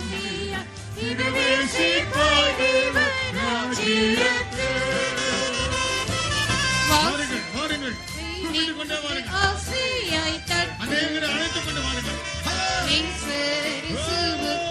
உள்ளம் திருவாயோ. வாசலடை நின்று ஆசையாய் தட்டும் நேசரிசுவுக்கு உள்ளம் திருவாயோ.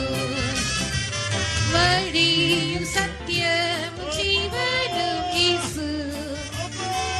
வாசலும் மீட்பனும் நாதனும் இயேசு. வழியும் சத்தியமும் ஜீவனும் இயேசு. வாசலும் மீட்பனும் நாதனும் இயேசு. இயேசுவெல்லாம்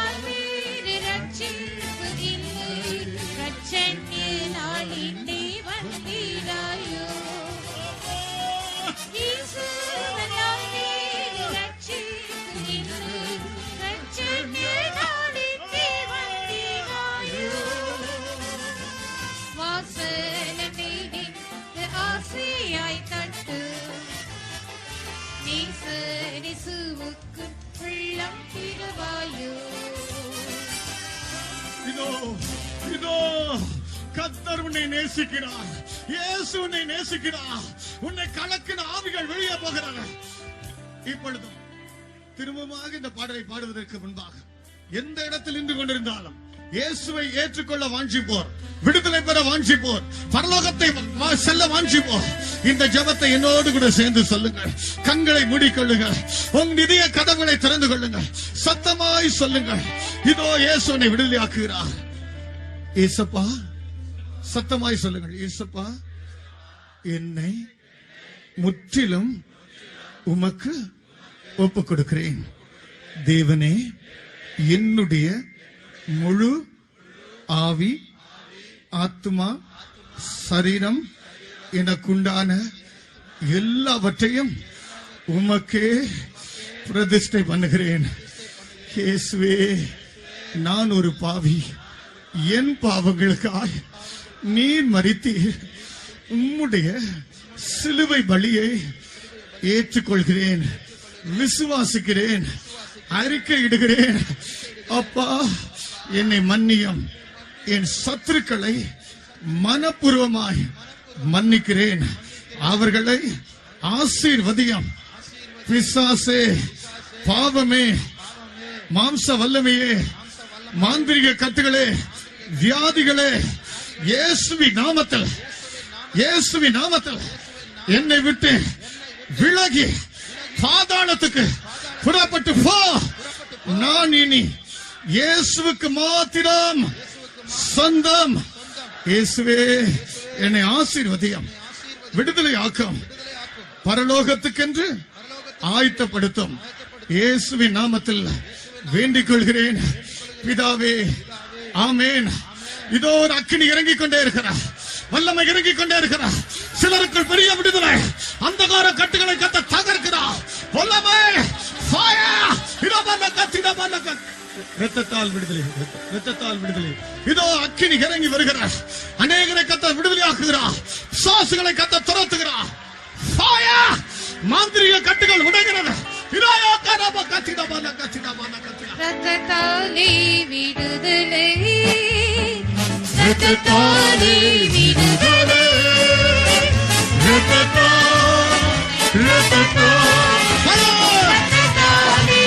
Hallelujah. Hallelujah.